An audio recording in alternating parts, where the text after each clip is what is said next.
back with more live coverage of more live storms. It just seems like we have been in this pattern over and over and over again this season, and we are back in it right now. I want to show you the storms that we have moving in. They are noisy ones.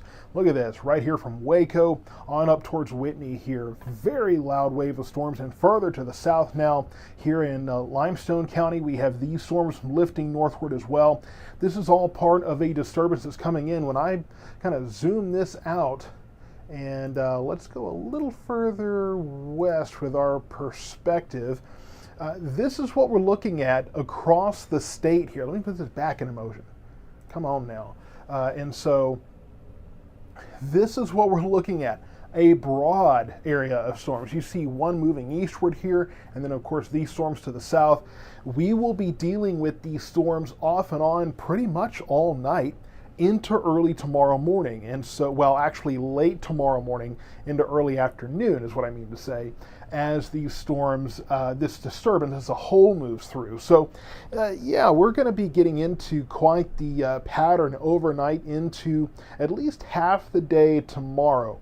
It's a little uncertain exactly when the rain will end tomorrow. Of course, that's a pretty common deal because you have these storm systems that come through, and it seems like the moisture just wants to take its time, right? And it seems like sometimes the rain keeps building on the back of it, and it just seems like it just won't stop. So unfortunately, that might be a similar situation to what we are looking at here tonight. Let me put this back into motion, and I know there's a few things going on tonight.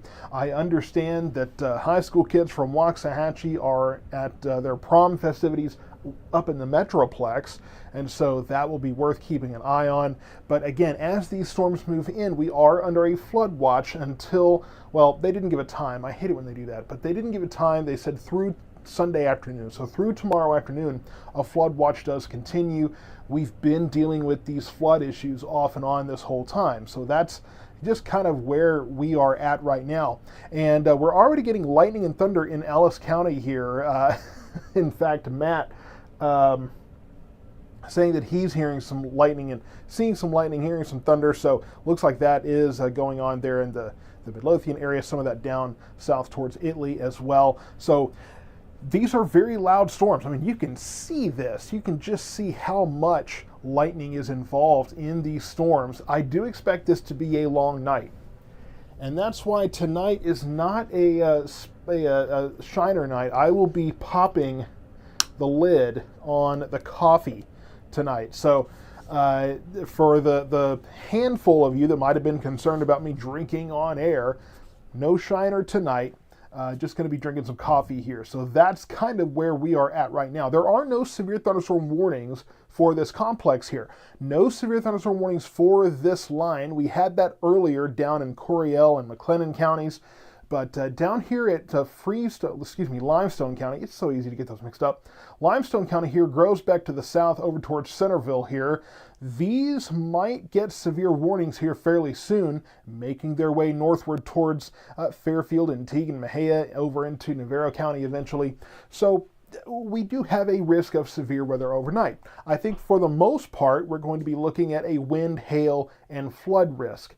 Not really thinking we're going to look at much in terms of tornadoes. There's a tornado warning way out in West Texas, not anywhere close to here, and I really don't expect that to be a factor right now. So not seeing any kind of rotation as far as I can tell here. We'll look at the velocity view here very quickly, and I'm not seeing any kind of patterns of rotation at the moment here. So not really a concern for me right now. Gusty winds from Hamilton up to Hyco there for sure. But yeah, that's kind of where things are right now. Not seeing any kind of indications here of rotation. So there is that positivity there that we're not looking at a rotation situation, not looking at any kind of tornadic activity here. My chief concern at this moment is the issues we're probably going to have with flooding. I think that's probably, if I have a main concern, it's going to be the flooding issues that we could easily see here. Brandon Owen, I think you should switch to Red Bull and settle in for a long night. I think the coffee will be okay. I think the coffee it's been good to me. Somebody asking how big a hail. Well, I'm thinking these storms in terms of hail sizes. We could see some scattered, pea-sized, dime-sized hail. I think we saw half-dollar size hail when these storms were stronger. They tend to be kind of weakening as we go. But overall, what we're looking at is just some spotty hail here and there, I think. And I think it will mostly be pocket change. Pea, dime-sized hail, maybe some, nickel-sized hail here and there, but I'm not expecting much. Now, somebody asked what the red means on the radar. So the green, you have green and then yellow and then red and then pink. That's an escalation in how heavy the precipitation is. That's all that means. Lots of questions coming in tonight. So how are we looking for straight line winds? There could be some gusty winds in these storms. Again, no indication of severe winds. You get severe winds at 58 miles per hour or higher. Not seeing any of that. 40, maybe 50 miles per hour in some of these stronger storms. Tornadoes in East Texas, not really sure about that.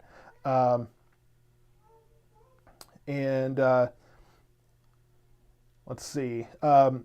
Looks like the low pressure area is just west of Whitney right now. So no, that's not a low pressure system necessarily. It's not the big low pressure system. I mean, that's up in the Midwest somewhere, I believe. But what we are looking at, and it's actually an interesting conversation, is we are looking at a mesoscale convective vortex. Looks like that's what we're seeing, and that is kind of like a low pressure system, but on a much smaller scale. Right? These are not the storm systems we see coming ashore on the West Coast. Much smaller scale there for that mesoscale convective vortex. So that's just kind of what we're seeing there. Tamara, you're asking if purple is hail. Not necessarily. Purple can mean hail. There can be hail in those purple colors, the pink and purple there, kind of that magenta there, but that's not strictly hail every time. So that's just kind of, and somebody's saying that purple means no data return. That's not really true.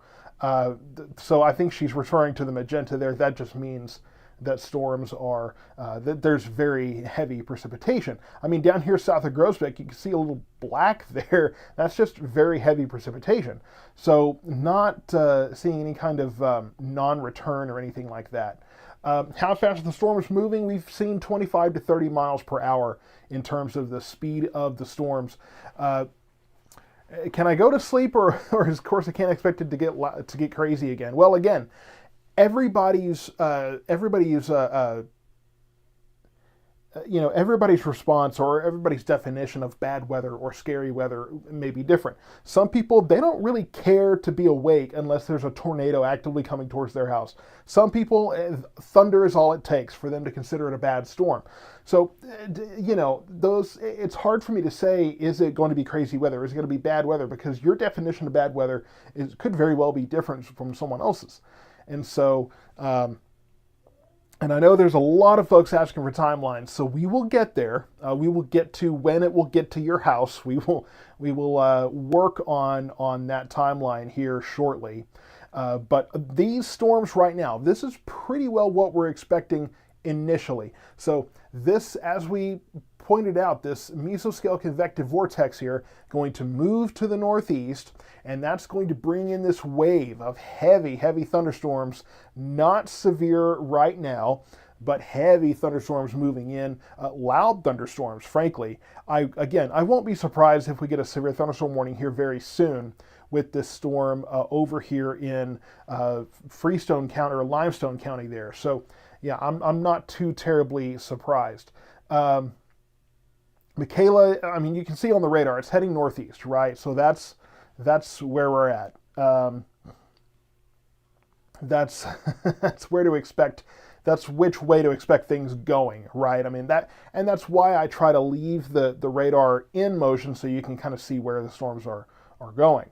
Again, there's a lot of people asking, what is the forecast for this specific city? Everything I'm telling you right now, pretty much, unless I specify it's for one place or another, pretty well covers the whole area, right? So hail is possible in some of these places, really across all of our area as these storms move through. So as I said earlier, hail probably, if you get hail, it's probably going to be more of a pea size or dime size or nickel size, pretty small hail, relatively small hail, right, compared to what's considered severe, which is an inch or more in diameter. That's getting closer to quarter size and $half size there. And so, yeah, I mean, we're not getting to severe levels here again, and this is kind of the vernacular here. Let me kind of give you a primer. When I talk about our area, I'm talking about all this, okay? The 4 core counties for South Metro weather are Ellis, Johnson, Hill, and Navarro. This is our core area. Now, on the periphery is where a lot of our other viewers come in. Dallas, Tarrant, Parker, Hood, Somerville, Bosque, McLennan here, Coryell County there, Limestone, Freestone, Anderson. I've been everywhere, man, right? I mean, it's just, all of this area. When I say the area, this is what we're talking about. Now, if I talk about a specific place, like the fact that I'm still waiting for a severe thunderstorm warning to be issued south of Groesbeck, really including Groesbeck here in Limestone County, that's a specific forecast. But if I talk about the area, this is it right here. So that's what I'm talking about in general. Now, I know that there are different places, right? Different guys on TV, they're talking about this is the area and that's the area. The other thing that's unique about this company is that I am geographically limited by choice. I cover this area and that's it. I don't, bounce around like Ryan Hall or some of these other guys on YouTube, right, that just cover where the storms are going. I am full-time right here. So that's how this channel works. I know we've had a lot of new people come in, so I understand that there's people that are probably unclear on exactly how we operate, but this is where we're at, and this is how we work, and this is where we're focused. So these storms moving through our area and will be moving through our area. I mean, you can see how long this line is and it's just blowing right through. And so that's what we're watching is this line of heavy thunderstorms. They're not severe at this time. I would categorize them as strong storms. They will be moving through our area over the next several minutes, the next few hours here. Now, timing. It is right now just after 10 o'clock, so I would say by 11 o'clock, they will probably be moving into parts of Johnson, Ellis, and Navarro counties here. So, again, they're moving 25, 30 miles per hour. So really getting into Navarro County probably in the next 30 to 45 minutes here. So that's kind of what we're looking at. That's where we expect that to go. And then through Hill County over the next 45 minutes to an hour, and then again, Johnson County, Ellis County, and probably Corsicana in the next hour or so. So that's kind of where I expect things to go. I think over the next hour, an hour and a half, over the next 2 hours for sure, this will have probably moved through our area, and they will continue to watch farther to the west for more of this activity overnight. Again, this is just starting. This continues on through at least noon tomorrow. Could be a little bit later, just depending on if it follows one model or the other. And either one of them, I think, has an argument to make. I've said many times, and I've said it tonight, that when we get these disturbances through and this rain is coming through, it seems like it just never wants to go away. That moisture, that rain seems to just want to hang around forever on the back side of these systems, and it seems like that dry air sometimes just takes forever to come through. So I'm usually pretty liberal with my estimates in terms of what time will the rain end, right? So I try to be fairly flexible with that, because it's been many, many times that I've tried to be more specific about a timing, and it's busted almost every time. So that's just kind of where things are. So Pamela, you're saying near zero tornado threat. I don't know if I'd say near zero. It's pretty low at this point. Really the only thing I think that in terms of a tornado threat that we could be looking at is we could be looking at the possibility of a spin up or two as this becomes more organized here, as that moves northeastward. But again, pretty low probability there, I think, but we'll continue to pay attention to that. And I know a lot of you are hearing a lot of thunder. Here's the thing, thunder can strike 30 miles outside of a storm. So it can be way over there and you can still be getting lightning and thunder. And so that's where you're seeing things. Ethan, I appreciate you watching. And Ethan, Terry and I were talking the other day about how we need to come up with a plan to come see you guys because it's been way, way too long. It seems like that happens every time, right? We go see y'all and then we say, hey, let's do this again soon. And then 3 or 4 years goes by in a blink, and it's just insane. So we're definitely going to find a way to come and visit you all there in McLennan County, there in the Gulson area. So excited to visit you there. Lots of lightning and thunder all over the area right now. I mean, it's pretty well just covering the area. I mean, you can see lightning really in all 4 of our counties here. I don't know if there's lightning and thunder necessarily in Navarro County. You're probably seeing it from a distance, but we've got a fair amount of lightning going on all through Ellis, Johnson, and Hill counties right now. So it's just about everywhere.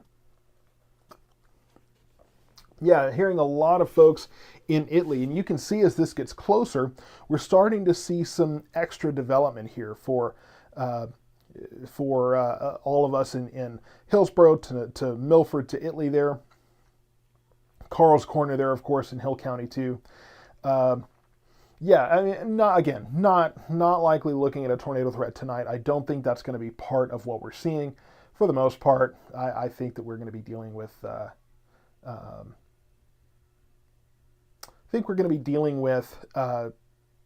mostly, if we have winds, mostly straight line winds. Again, that could be a bigger threat now that this line's getting more organized.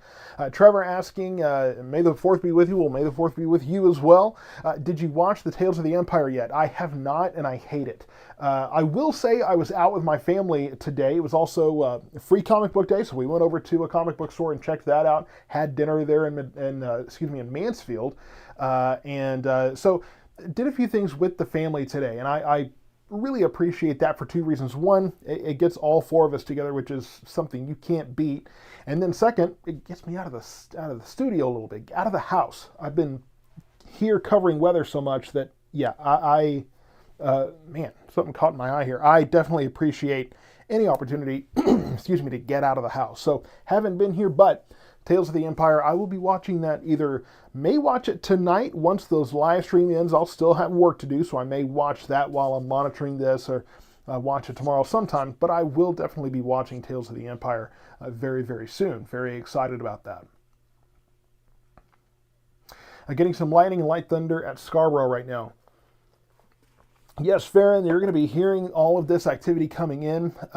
Fortunately, everything held off for Scarborough Renaissance Festival today, but unfortunately tomorrow morning it will be a wet start, but it should clear out, like I said, either around or soon after noon for Scarborough Renaissance Festival tomorrow. Yeah, Andrew, I got some of the blue milk. I just found it this morning. I think it was this morning that I found it. So yeah. Very, very good, and it does. It really does taste like a milkshake. It's fantastic. Let's see. I'm just trying to... Yeah, unfortunately, it will be a soggy Cinco de Mayo. Man, say that 3 times fast. Hearing thunder in Maypearl there. Fairly quiet in Fairfield. It won't last long. It won't be quiet in Fairfield for very long because you are definitely looking at some pretty strong storms moving in that direction. And again, I won't be surprised if one of these becomes severe warned, taking that warning probably into Freestone and Navarro counties there. So that's where things stand at the moment here. And as someone did point out, you're seeing some rotation here, but this is not tornadic circulation.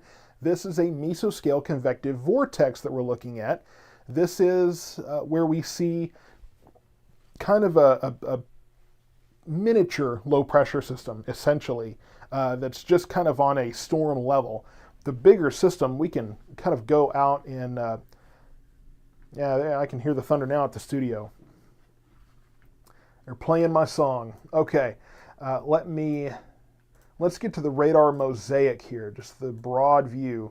And I want to show you just how extensive this whole system is. And yes, we do have almost to the Rio Grande Valley there, we do have that 1 tornado warning, not anywhere close to our area, but this is the overall system. You can see that there's quite a bit going on across the state. Here's what we're looking at right now. This is the storm system or the complex that we're dealing with, kind of this mesoscale convective vortex that's developed here. But yeah, you can see more south of Brownwood towards Brady there, and then all the way up into the panhandle there. So more storms moving in. More storms are on the way, and we're going to be dealing with this for quite some time. At this very moment, I am leaning towards the HR model's solution that these showers and thunderstorms will be out of here maybe by 9 or 10 a.m. It's a kind of an ambitious perspective of it, but it does seem like it's got a pretty hard backside to it. So I think that will be able to keep moving through, and I think we'll be in a pretty good position to get most of this out of here, if not all of it, by 9, 10 a.m., certainly by noon.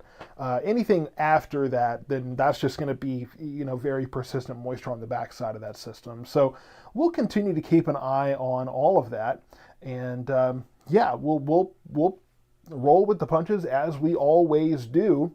And I appreciate answering some of the questions there in the chat. That is great.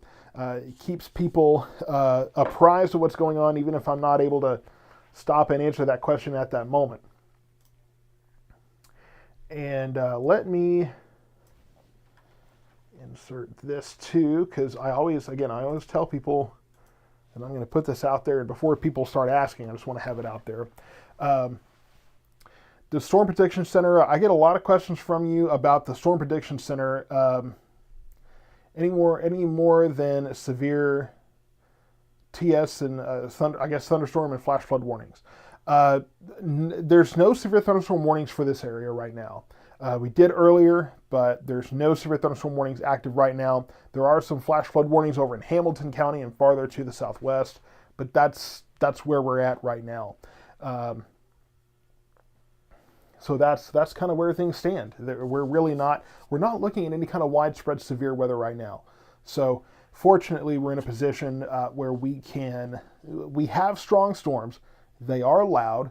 They are going to be noticeable there, but I mean, we're in a position where we can at least take a sigh of relief that we're not looking at an immediate tornado threat or an immediate severe weather situation. And I mean, Whitney, you're pretty well getting the center of that, or the middle of this storm there. And of course, on the back side of this, that all this convection, all this storm in Hamilton, that will be moving through behind all of this too. So a couple of rounds for Whitney here in the next hour or so here of heavy thunderstorms.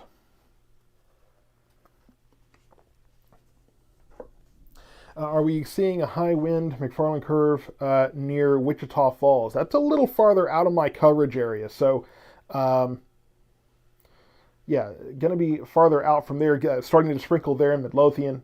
I mean, we're starting to see, and you can see it here near Cleburne, more blossoming convection, more development.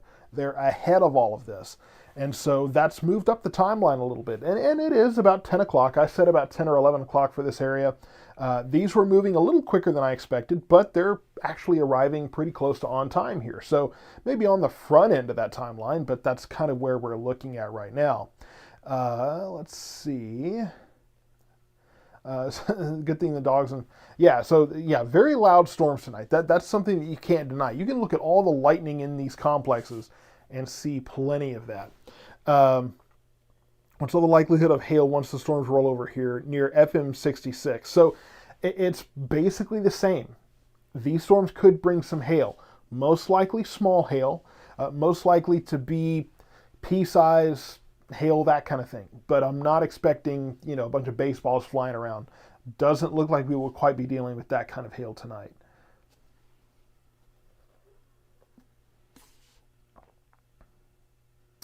Okay, catching up with questions here. We'll get to the velocity here shortly. Lots of cloud-to-ground lightning in west. So let's take a look. Now that this is getting more organized, let's definitely take a look at the velocity view here, because I'm curious to see if we start to see wind increase along that line as it gains organization. And yes, we are kind of seeing that. So you can tell here that, again, from Groesbeck up towards West and Whitney, you start to see those increasing winds there. So those winds will be picking up on the front end of that. So as you see more of this picking up and moving northeastward, we will probably see increasing wind speeds as these storms blow through. Do I know what the wind gusts will be like in Hill County? It's probably somewhere in the range of 30 to 40 mile per hour wind gusts. We're not looking at anything too intense at the moment, but looking at, again, probably 30 to 40 mile per hour wind gusts with the stronger storms in this area. Asking about Wake, is Waco going to see worse storms later tonight? I don't know if they'll necessarily be worse. I think that any storms that are severe right now in West Texas will probably weaken a bit before they move through. I think this is probably about the pace we're going to see in the more intense storms overnight. I do think we could see a few I think we could see a few waves of that. S. Austin, I'll get back to your questions in just a moment. Ellis County, no, does not have a public shelter for emergencies. There are some smaller towns that do, but the county itself does not. You're asking what exactly is the bright white west of Gatesville. So that's so far away from the radar site that normally that white within the green is going to be very strong winds, but it's far enough away from the radar tower that may not be a reliable echo. So that's kind of what we're looking at there. And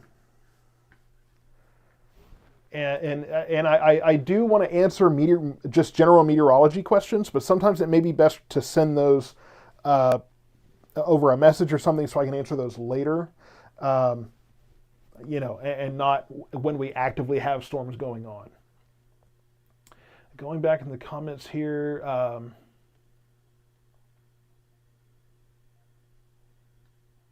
lot of questions about other areas.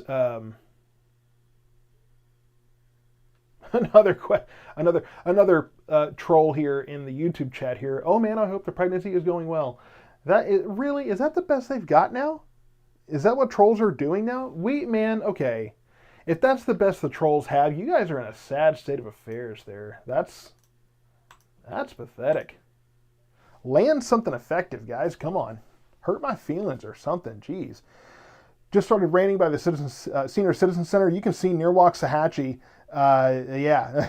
Again, we've been talking about some of this advanced development here. All of this lift starting to move in and really kind of blow things up. So just south of Waxahachie there, that little cell popping up and more of these. So as this gets closer, this lift is going to start taking advantage of all that wonderful humidity you felt today and start blowing up these little storms here and there. Let's see, how bad is Bardwell going to be? Again, it's hard for me to say it's going to be this bad or that bad. Everybody's definition of bad is different.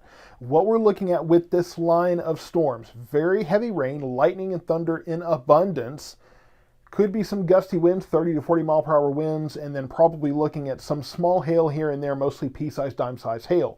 Not a whole lot.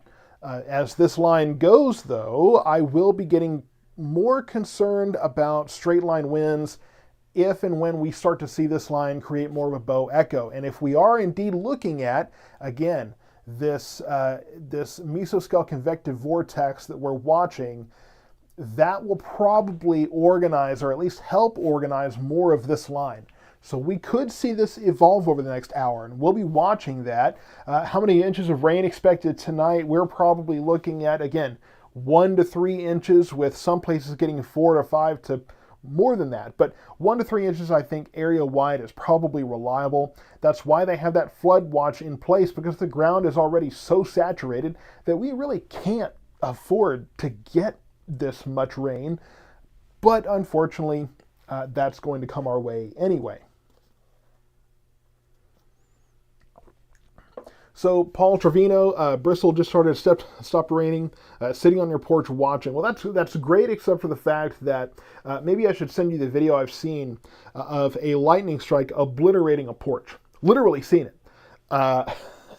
So the porch is a fun place to be. We love our porches in the South, and we love to watch storms. But it is my sworn duty and obligation to tell you to go inside.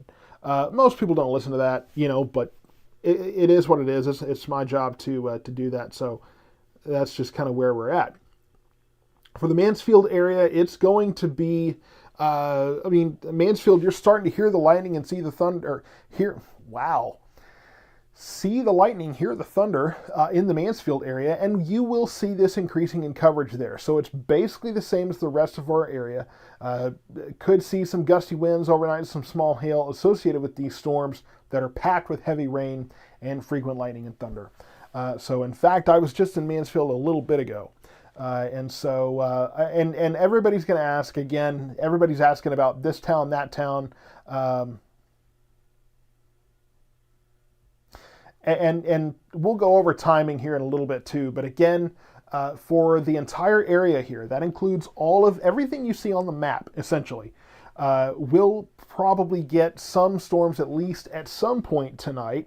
I'm expecting really kind of 2 rounds, if you will, of storms, but the first one of these is just now moving into Navarro County. So the meat of this line, I think, is in Cleburne, Waxahachie, Corsicana in the next 30 to 45 minutes.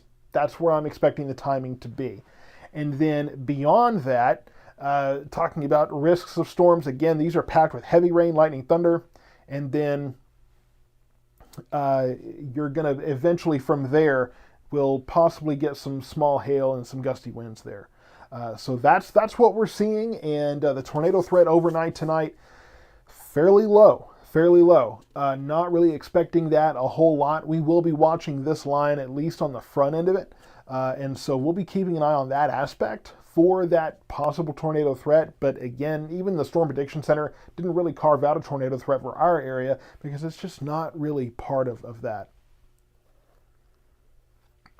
So film trips on YouTube, you've seen conflicting radars about the west side of the storm approaching the Metroplex. Well, that's because you're looking at weather models, and different apps use different models, but they don't tell you which ones they're using and why and what the context is. So you're looking at different models that are saying different things, and what you have to know is that different models are often going to say different things, right? And you have to kind of figure out, based on how the models run sometimes, maybe which one may be more reliable in this situation, that situation. There's a whole lot of context that goes into model meteorology.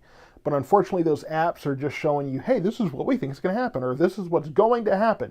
And it's rarely what's going to happen. So that's just kind of a quick primer on that. Let me just get back to, a lot of comments. Let me get back to that, just kind of make sure I'm staying on top of that.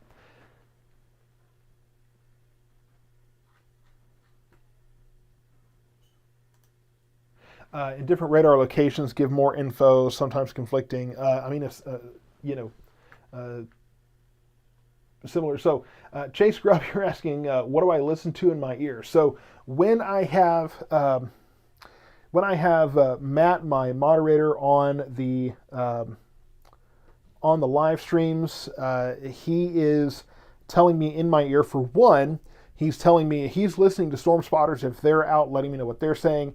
He's watching your comments too. I don't see every comment up here. I try to catch what I can, but he'll screen the comments. He's screening messages and those kind of things. He's looking at the stuff behind the scenes that I can't sit here and check. And he's telling me, hey, somebody sent this, somebody said that. If sometimes he's watching other things on radar and he'll say, hey, check the velocity down near Mejia or near Cleburne or whatever, not happening right now, but whatever the case is, he's kind of helping me be an extra set of eyes on some things. So he's just kind of giving me pointers on things that I need to pay attention to. So Matt is a big, big help there. That or I'm listening to the Ranger game. Either way, which one of those is a high possibility there. So let's see. Watch the storm from windows. Yeah, being inside is really going to be the best option there. And rain with a lot of lightning, thunder, and trees are not moving so much wind right now in Grandview. So yeah, there's that. And Matt is not online tonight. He's missing all of your praise there. I know that's that's gonna shake him. Jana, glad to hear that the Rangers won. So I hadn't actually been paying attention today. Thank you, Katie, for your donation through the Cash App. Greatly appreciated there.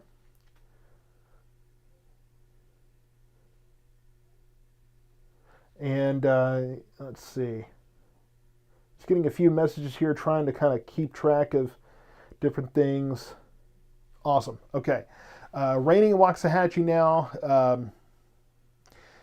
Sunny, I'm fairly certain that we won't have to deal with any tornadoes tonight. Fairly certain. I can't say that absolutely for sure, but you can see that these storms, as they're moving in, are weakening here. So that is a possible trend that we can continue to see, is that I do expect some of the storms are more intense elsewhere, that they will be weakening here some. We're also looking at the fact that storms are generally weakening over time anyway. And so, you lose daytime heating, that makes a difference some. And, then you have just the fact that they're moving into or moving away from really the dry line and some of those other triggers, right? So different factors leading to this storm not being quite as, quite as intense here. Yeah, nice rumble of thunder there. So I've got the window open to see exactly what's going on out there. But we'll be watching all of this, and it's going to be a long night. It's going to be a long night. We're going to see more and more storms passing through here, and getting things pretty busy. And when it comes to this, I know the trolls keep hitting on it, but it would be interesting, an interesting experiment.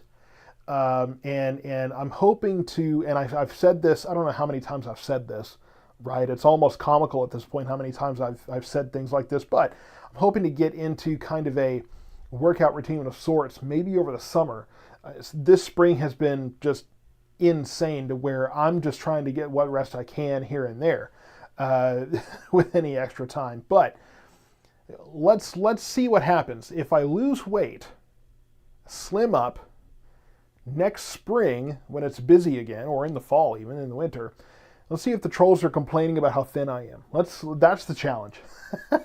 That's the challenge of them going, do you eat? Whatever the case is. So maybe that's the motivation, is see if we can push the trolls on the other end of the spectrum there.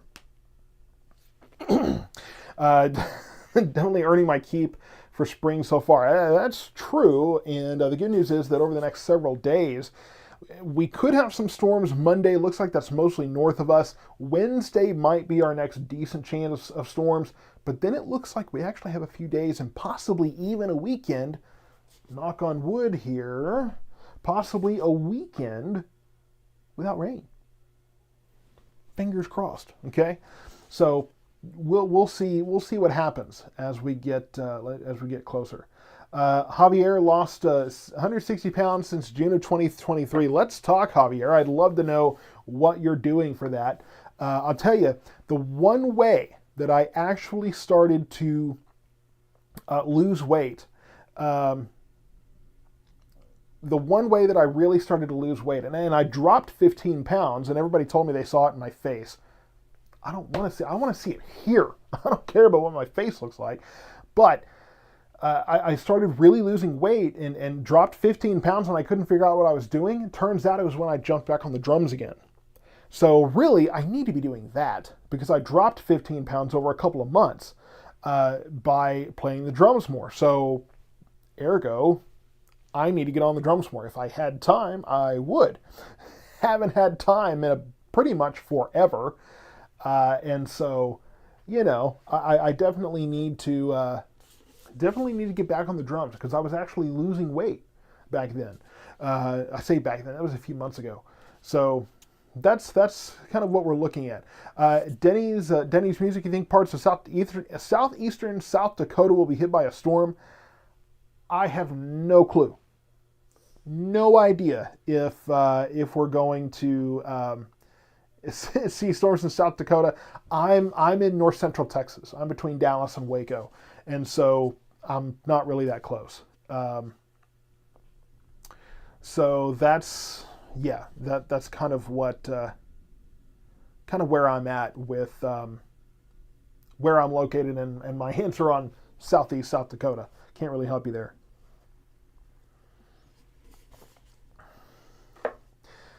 All right, let's see. Dave Grohl, and I am nowhere near as good as Dave Grohl. I can play It Smells Like Teen Spirit, but not near as well as him. So yes, there are some things. Replaced your weekday breakfast with yogurt. Made a big difference. Not fun, but it worked. I like yogurt. I'll try that. I'll try that. Yogurt. So just yogurt in the morning. Just that. Do you put any fruit in your yogurt? Does that throw off your routine at all? I'll eat yogurt every day for a year if it takes it. So that's fine. This weather smells like Teen Spirit. Nicole, yeah, okay, that's good. That's good. Let me make sure I'm catching up with this. And there are videos out there of me playing the drums. We'll see if maybe we can get one of those. And I play an electric kit now. Hated those electric kits for a long time. But they're getting better. I've been impressed by this one. I've played a lot of different kits, and this electric kit, it impressed me, made me happy. So, preferably 13 grams of protein for breakfast or more, no sugar. Well, I mean, the no sugar should be easy with the yogurt, right? I would think. Well, somebody, and I don't mean to preach on this. We've got work to do, but I will say that I don't justify my weight to anyone. I really don't care what anybody thinks about my weight. I really don't. I care what I care about. I care that I don't like it, right? And I don't like it. I mean, there are shirts I have that I am really irritated I can't wear. Really, honestly, that's probably the biggest motivator right there. I've got some really nice shirts that I grew out of. Also, we talk about Scarborough Renaissance Festival, my kilt grew out of my kilt when it used to be too big for me. Oops. So, if anything, it's just annoying from that perspective. I'm sick and tired of not being able to wear these shirts that I like. They're weather shirts. They're funny. You guys remember, right? Some of you remember the funny words on the shirts. And I outgrew all of those. Makes me so mad. I spent all that much money, so much money on those shirts, and got them and was so excited about them. And then, yeah. So that's what we're looking at. Sergio asking if I drink a lot of milk. Not really. I don't drink a whole lot of milk. I drink milk. I drink a fair bit, but not any, I guess, outside of the norm. We got to get back to work here. My ADHD is going to take over this stream, but we are looking at this line pretty well weakening here. I'm impressed at the fact that we're not seeing, we talked about earlier, the purples and those kind of things. So not really seeing that so much as this gets through Hillsboro here, hearing about some power outages there from Cleburne down to Hillsboro and down to Mejia there. So the line does look like it's weakening some. And so it does look like it's improving greatly here as it gets into Mejia and Teague as well over towards Fairfield. So seeing some improvement in terms of those weakening systems there. So that's what we're going to be putting up with. Somebody asking if there are pictures out there of emo band Kevin. No, but there are pictures of longer hair drumline Kevin. That's about the closest you're going to get. Lightning and Streetman there. It will be moving towards Palmer. I mean, you can see Palmer on the map there, or you can see where it is, and that's going to be blowing through like crazy here in several minutes. So, kind of where that stands there. I will. I'll tell you what. I'll find.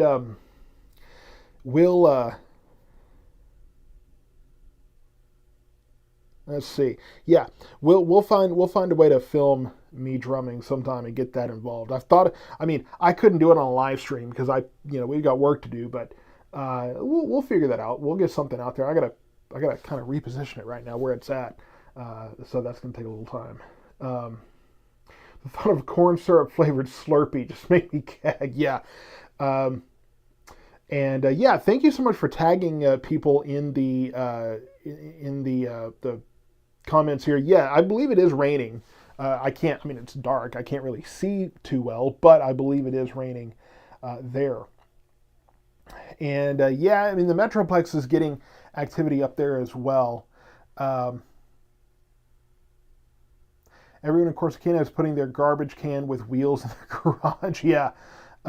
Fortunately, mine is my garbage can is up by the door. It's kind of against the wall there, so where it's kind of carved in. So not really too much to deal with. Yeah, I wish I was out looking at, well, not out, but I wish I was looking at the lightning. I mean, there's a good show out there. I have to sacrifice getting to actually watch the weather to let you guys know what's going on. So I don't get to actually enjoy that as much. And somebody asking where's the Shiner Bock? Well, it's been replaced by the coffee because we've got a long night ahead. And let's continue to kind of show you a broader view here of what we've got going on. So near Gatesville, again, we've been watching, there's a nice lightning strike. We've been watching kind of this circulation here, this mesoscale convective vortex.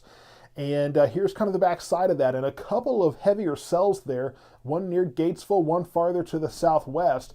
So we'll be watching these two, and where these are, you're seeing some flash flood warnings, because where the circulation is of this convective vortex, and again, we're not looking at tornadic rotation. This is a different situation here. And Chelsea, you're joining from Fort Worth. We'll be talking about that here in just a moment. I mean, this pretty well covers everything, right? Everything south of and the Metroplex itself. But as we watch this move in, some of this closer to the center of that circulation, it may be raining heavier longer there, because it's not like this line is going to be going through. That kind of hangs around that spot a little longer. So as we get that moving through our area, that might be the higher flood threat as we go forward. But you can see here's the convective vortex.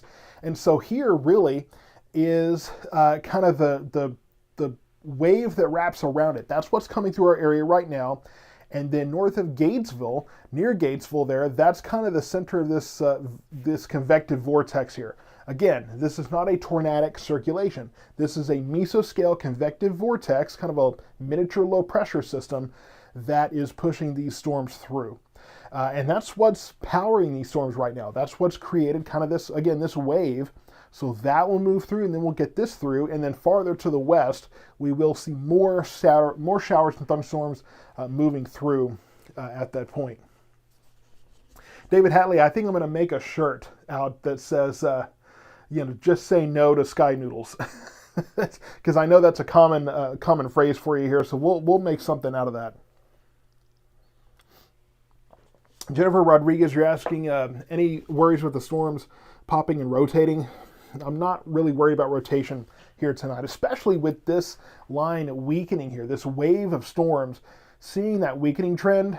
There's still, there's, as I say it, there's still a lot of lightning and thunder going on in these storms. They will be loud. They will be noisy. You are going to know they're there. They're going to make sure you know that they are there. But we're not looking at much of a tornado threat at this point. And Carly, you're saying here, I don't know where here is, but no, our whole area, again, talking all here, right? This is all the area I'm talking about. Tornado threat is quite low. So not really a concern of mine right now. Thank you, Jamie, for your Venmo donation. Greatly appreciated there. Gatesville, okay. Gatesville, not really worried about, not really worried about, now Gatesville is a little out of our coverage area, but what the hell, you're close enough. I at this point I've joked about just absorbing Waco just because it's close enough and I've got family there. So right now in the Gatesville area, sometimes with these you have to be a little concerned about circulation, these mesoscale convective vortices, and so I would say north between Hamilton and Gatesville here, right in here, we may have to keep an eye on that for we have to keep an eye on that for some rotation here. At this moment, I don't see anything that immediately has me worried.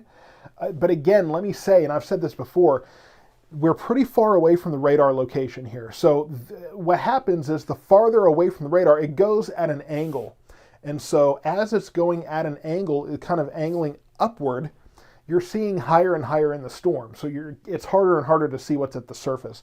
So it can be kind of tough to see too much detail there. So I caution with that, and that's what I said earlier about, we're a little far away. Let me get to a closer radar location. And, okay, well, that one does have me a little bit concerned.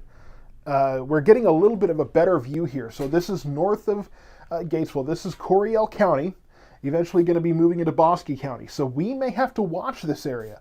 That's a little bit of a couplet there. And with these mesoscale convective vortices, with that cell, where that is, we may have to become a little bit more diligent and vigilant on this.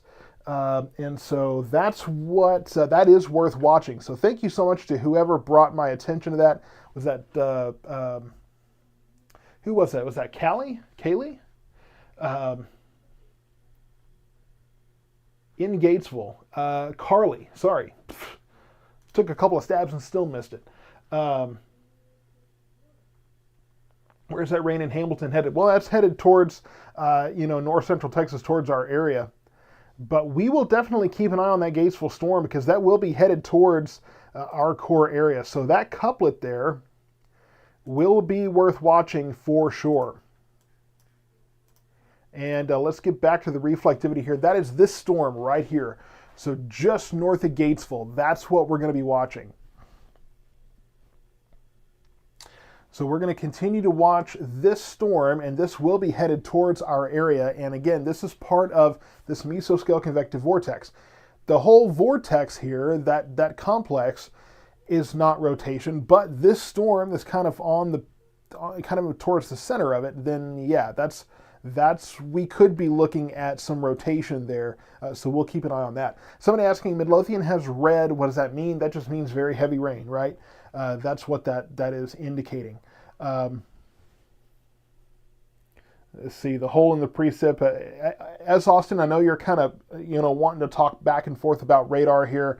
I got to continue to kind of focus on what we're doing here. I see what you're saying, but I can't, kind of play-by-play analyze detail on radar too much. We got to make sure we're focused on the big picture too.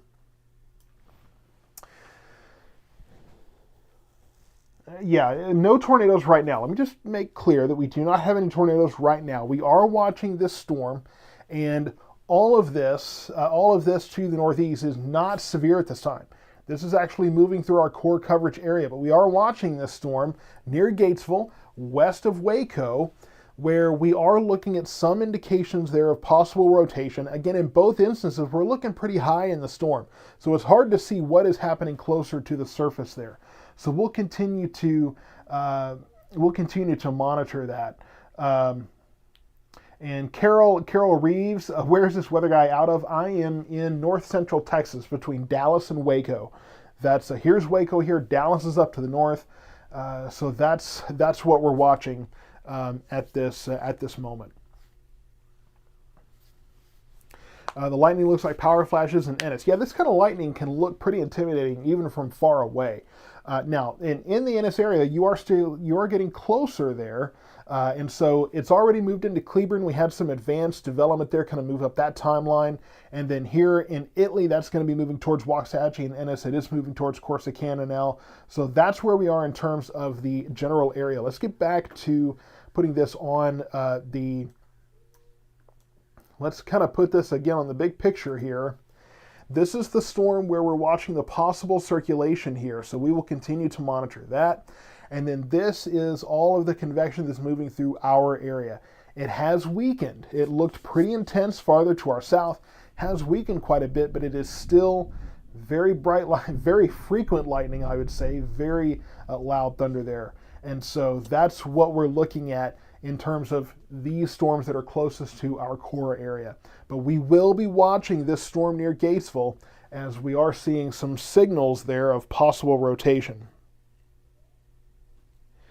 And in fact, on that note, let me check. Let me get a couple of other sources of information here.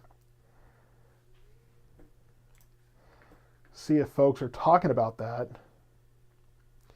And not seeing anything quite yet. So if it doesn't have any storm chasers' attention or anything, or any of these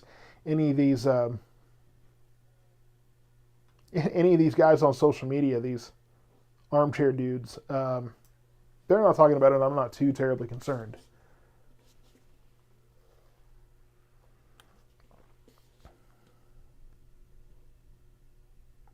Yeah, I appreciate you sending that over to the Gatesville, Waco area, because we are watching that. We are paying attention to that area, even though Coryell, that is Coryell County, right? Gatesville, am I saying, hopefully I'm getting that right, but Coryell and McLennan counties here, kind of on the fringes of my coverage area, not necessarily in it, but again, we get plenty of viewers there, and so it's worth watching. If you're there and you're paying attention, then we want to make sure that you're paying attention. Now, can we skip spring and summer and go to fall? I would love that. I hate summer. Can't stand it. I like the break I get in summer because it's relatively calm and it's easier to do the day-to-day stuff instead of trying to keep up with this stuff all the time. But summer, I mean, I hate the humidity. I hate the heat. I just can't stand it. Yeah. So, yeah, thunder just made me jump out of your skin. So, yeah, I hear you. There's a lot of lightning and thunder with these storms. Definitely going to be very, very loud.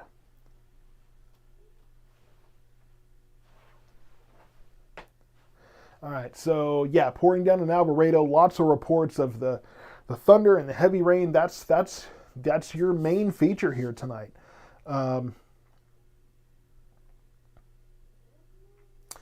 So I'm just kind of keeping up with comments here, and just really the same thing everywhere. Just tons of lightning and thunder and heavy rain out there, and that's the experience. That's the benefit of these storms. The good news is that's about the worst that we're looking at right now. So these storms just moving in. I know somebody just said frost. It is moving into the frost area. And then, so people asking about rotation near Gatesville. And so there must be some social media chatter about that right now, because it seems like a lot of folks are asking that question. We are monitoring a storm near there for some possible rotation. Looks like right now the flash flooding is the main concern there. And so we will be watching that storm, and we will definitely bring that information to you if that tornado warning is ever issued. It hasn't been yet, so I'm hoping that maybe that rotation is deteriorating here. But we're going to continue to watch this. How long is it going to be here in Irene, Texas? So people asking about, people asking about how long is the rain going to last. Showers and thunderstorms will be off and on through probably late morning, noon tomorrow. Unfortunately, we have a system here where showers and thunderstorms will be continuing to go on.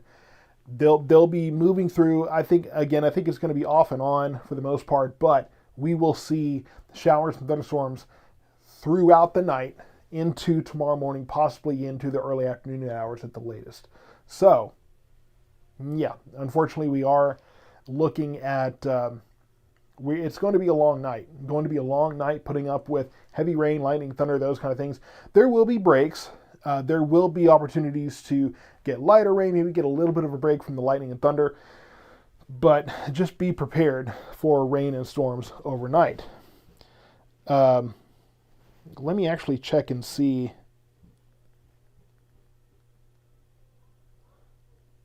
Check on the pups here, make sure they're inside. Make sure that they're taken care of. I hate for them to be stuck out in this.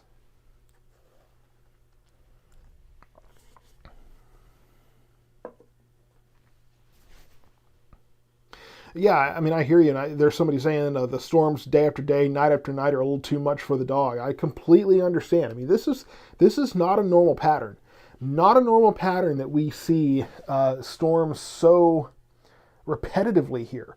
That's just not really what I'm used to. So hail possible in Waxahachie tonight. Saying something about all the kids out driving with prom. That could be a concern there. Ooh, that made me jump. Wow. Pretty good thunder. I'm gonna have to go check on this. I have a feeling. Let me just check on. Make sure the dogs are inside where they need to be. Yeah, give me just 1 second here. I'm going to make sure that they're taken care of. I got to take care of some business here at the house.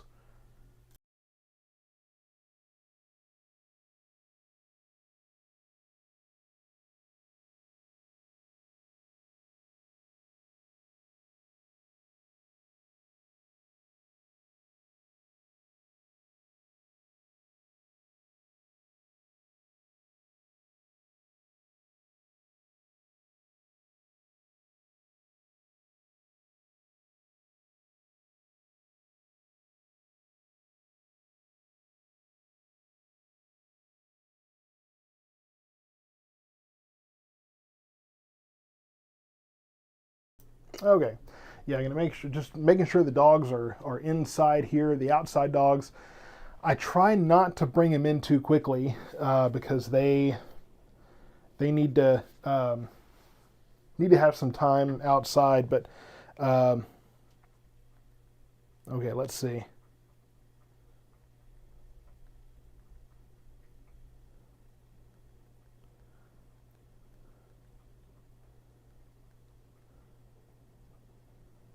All right, yeah, just trying to make sure that everything is set here at the house as these storms continue to.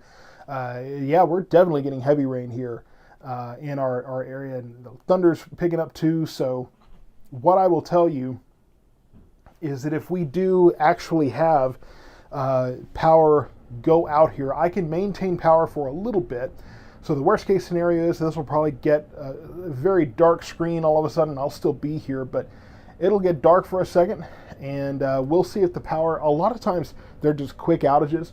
We'll see if it goes out. If it goes out for an extended period of time, I may need to transition over to a contingency plan. But regardless, right now, it looks like the best thing is, hopefully, like I say, these are kind of more brief outages here. So we'll make sure one way or the other that we're covering these storms. But the good news is right now, at this moment, we don't have any severe weather going on at this moment.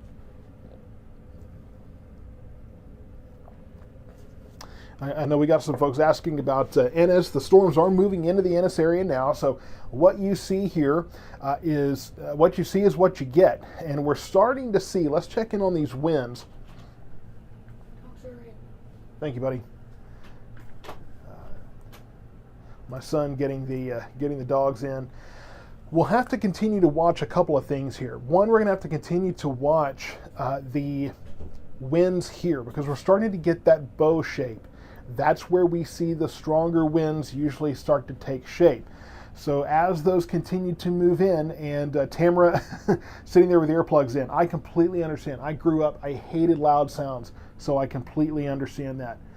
Completely understand where you're coming from.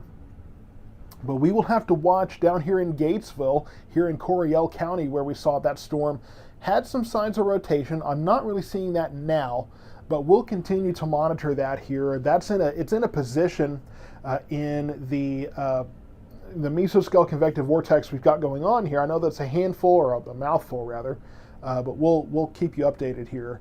But I'm watching these winds here too, so we're going to continue to kind of keep you apprised of what's happening so that you're informed. I've got a cat here that's a ruthless agent of chaos here. Oh, this one.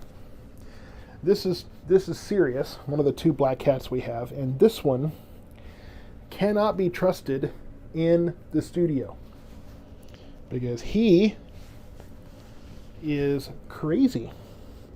You're adorable. I love you very much, but you're crazy, and you can. I know you want to make biscuits, but He is too, I mean, you can tell, look at this face, right? You can tell that's the face of a crazy person. So, yeah, he's going to have to go somewhere else here. All right. Luna, you want in here? All right, let Luna come in. She's the dog. She is terrified of this thunder, and she loves to be in here. So actually, I'm going to let her, let's see, I'm going to let her take the comfy chair, and she can just sit here and watch me work. There you go. All right. Okay. So she's going to sit here and watch, and she's no fan of the thunder. Oh, well. Oh, you want attention now. You want to be on, okay, well, okay, all right, well, here's Luna. We've had her for a long time. We've had her, you're getting old now. She's, what, 12, 13 years old now? So, she is no fan. I mean, you guys talk about, dogs that hate thunder. I completely get it. She hates thunder too. We've done a number of things to try to help her with all of the thunder and all of the noise there. She is, so when it comes to these animals that hate thunder, we've tried the thunder vest, we've tried the medication, we've tried all these different things. Nothing really seemed to work very well, but if we let her be close to us, usually that works. So, every dog is different.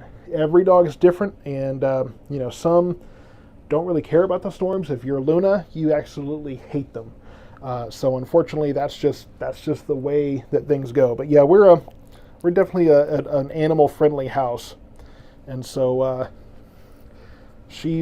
think she's decided she wants to ride the storms out in here, huh?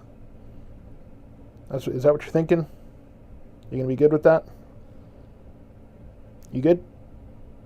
You don't? Yeah, okay. She's like, no, not really. Make it go away, Dad. Yeah, well, I can only call balls and strikes. I can't actually control anything. And Nicole, I do not want another cat. 3 is more than enough. Absolutely. So just kind of a chat about the dogs and the weather there, because I know that's a lot of people that have to put up with that. Not seeing any kind of hail issues in Waco right now. If we're seeing any hail, it's going to be here in this line or possibly in this Gatesville storm, the one from Hamilton and Coryell and Bosque counties there. So that's kind of what we're seeing right now. So I don't think that we're going to be seeing any hail in the Waco area really anytime soon, probably possibly that little cell south of there, but not really much. We're mostly going to be looking at, where did she go? Did that dog just oh, it's behind me. She disappeared. That was crazy. I'm trying to make sure I don't step on her or something. You need all weather broadcasts to be this adorable. We haven't even brought any kids in yet. So, I try to make these things relatively fun, because I know that, these storms can be stressful, and sometimes bringing the animals or the kids in or something makes it interesting. Of course, Terry, I know that we have, folks have enjoyed Terry doing the weather occasionally on 1 or 2 occasions. She is busy right now, or else I'd have her come in and give her assessment of this. That's always an interesting event, right? So maybe we can get Terry in here at some point to give her 2 cents. Kind of her perspective on the weather. So we'll see where that goes. So hail size in Gatesville, I don't think any of these storms put out more than, pocket change hail, dime, nickel size hail, maybe penny size if we get, really, really anxious about it or really ambitious with it. But yeah, I mean, I'm not looking at anything too crazy out there, not anything too ambitious with it. So that's kind of where I'm at. Yeah, lightning is crazy in Corsicana there, getting those reports. That's the good news, is that's essentially the worst we have to deal with in our immediate area. So from Cleburne to Waxahachie down to Corsicana here, this line we're looking at, so about 11 o'clock. So right around on time here. That's about the worst we're going to see. We do have that flood watch that is in effect through tomorrow afternoon. National Weather Service didn't give a time. It's just tomorrow afternoon. And so we will have that concern here with these storms. Any of these downpours we get, that could possibly be a problem. Asking about 2 to 3 a.m. could be more storms there. We're looking at storms off and on between now and really tomorrow late morning to around noon. So that's kind of where we're at for things right now. Just started hearing thunder in the Malakoff area. Really, really loud thunder. Yeah, no, I hear you, and that's pretty much the main thing people are noticing here is all of that thunder, and it is kind of excessive. Let me go back in some comments here and kind of see what was discussed here.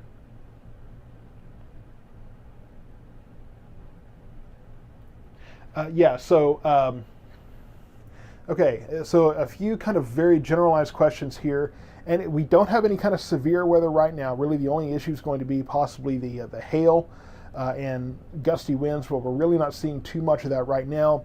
Asking about that Gatesville storm. The Gatesville storm, it will be headed our way, but it's not going anywhere too quickly. So that's why we have these flash flood warnings in place. That is making its way into Bosque County and towards McLennan County now. And Luna's ready to leave, so she's probably going to go sit with Charlie or see if she can get into the bedroom there. So going to sleep tonight. What does the future cast look like? So we'll get there here in just a moment there. So as we go ahead with this in Gatesville, we are watching that storm there. That could be a more intense storm, could be a severe storm to watch, also the one behind it. So we'll be watching these two as those get closer to our particular area. Somebody asking about rotation or downdraft in Johnson County. We'll take a look at the velocity here in a moment. But these storms moving through, nothing severe reported in these storms here. A couple of stronger ones, but everything you see on the screen, the only warnings we have right now are those flash flood warnings, in Coryell County, Hamilton County, and then further back to the southwest. Let's get on the velocity radar here, take a look at that and see what that will tell us.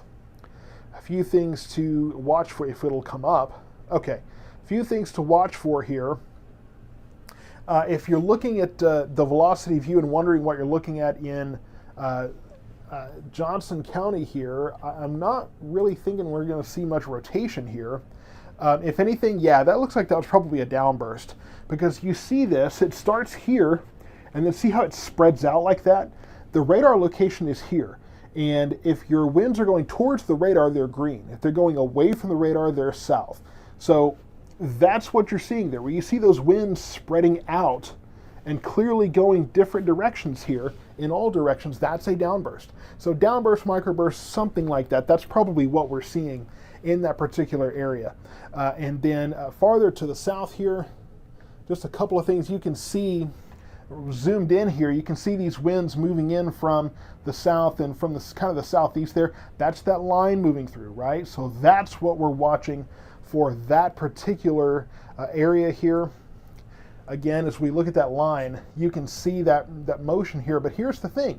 You can see this moving in from the south. You can see this moving in from the west. You can overall see this motion, right? This rotation here. That is the mesoscale convective vortex that we've been talking about. We see one area of possible circulation there near Hamilton. Looks like that was some broad rotation. And then near Gatesville, we've been watching that too. But again, these are farther away from the radar, so it's kind of hard to tell there. And as Austin, we'll get to the meteorology questions a little later on. I mean, really, it's like I talked about. You're seeing where it's going out. Obviously, the difference with a rotating couplet is going to be that you can see where the two are rotating around each other. And, you know, if we look at where you can kind of see, it's really the difference between winds moving out and winds moving, you know, side to side to each other. So if you can see winds moving here and this way, then yeah, that's where you can indicate your rotation. So that's really the only difference between those two. And this, you have to forgive me for taking a second here. The mouse does not like to cooperate very much. Okay, following some comments here. How long will the severe part of the storm last? Well, there's no severe weather right now. If you mean this line, That's fortunately going to be out here in the next several minutes. And yes, we do have this storm and the one south of Hamilton. Those are the heavier cells that we're watching.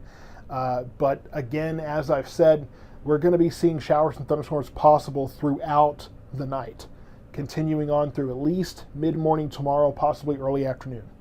That's kind of the situation where we're set right now. Of course, I've got to catch up on some of this if I can get to the right window here. So thank you, Desiree and Ricky, for your Cash App donations. Greatly, greatly appreciated.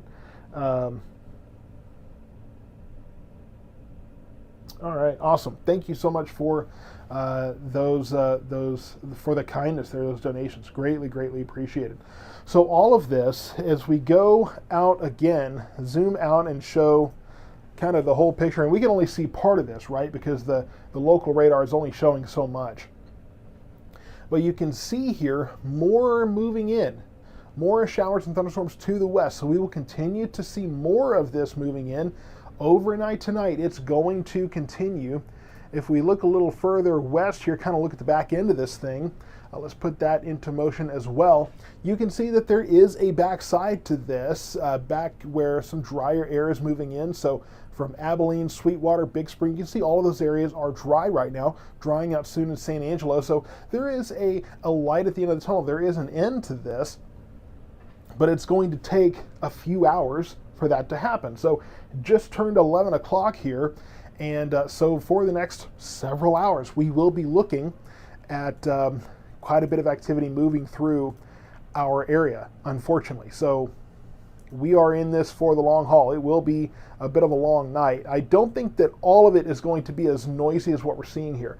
Now that is really interesting. Let me give me 1 second here. Okay. Well, I thought we saw something interesting, but I think it's just a coincidence there. But here's what we're watching. Here's our particular area. The core counties right here: Ellis, Hill, Johnson, Navarro counties. That's the 4 core counties. And then, of course, we're looking to our southwest at these 2 cells to see what those do, as well as kind of a picture of what's to come for our area here. So we will be watching that. Michaela, thank you so much for your Venmo donation. Lisa, thank you for your Cash App donation. Thank you so much. Thank you, Brad, for your Venmo donation. Thank you, Hamad, for your Cash App donation. Man, y'all are going to make me lose track here. Sound like an auctioneer on all this stuff. Thank you so much, folks. Greatly appreciated there. Thundering really good in Ennis. The sky sounds real hungry. I know what that sounds like, unfortunately. And yeah, lots of lightning out of the window here. So it is an active evening. I will say these storms have weakened quite a bit as they have continued to move through. So it's moving into Ennis now, moving into Red Oak, moving into Kearns, M House over that way. So let's kind of zoom in on our core area here. And I do like that some of these live streams have been a little more low key here. Been able to kind of chat and that kind of thing. So here's where the storms are right now. So moving into the Kearns area, into Rice, Alma, Ennis, into Red Oak there. So this is where we see this line of storms, this wave moving through. Things are going to calm down a bit in Corsicana here fairly soon. Calming down in Blooming Grove, calming down in Hillsboro there, down to Hubbard and Dawson and Wortham. So south of this line, you'll get a bit of a break. More storms are unfortunately possible behind all of this, as we have been watching here. Zoom out just a little more. We are watching these 2 storms. Let me kind of move that up a little bit. Yeah, so again, this storm moving into Bosque and through Coryell County here towards McLennan County. We'll be watching that one. And then also that storm south of Hamilton too. That one just moving into Coryell County. So these could be our more intense storms there. Not severe at this time. Nothing is severe warned, I should say. And all of these storms, I see the question there, all of these storms moving about 25 to 30 miles per hour here. So that's about how fast the storms themselves are moving at this time.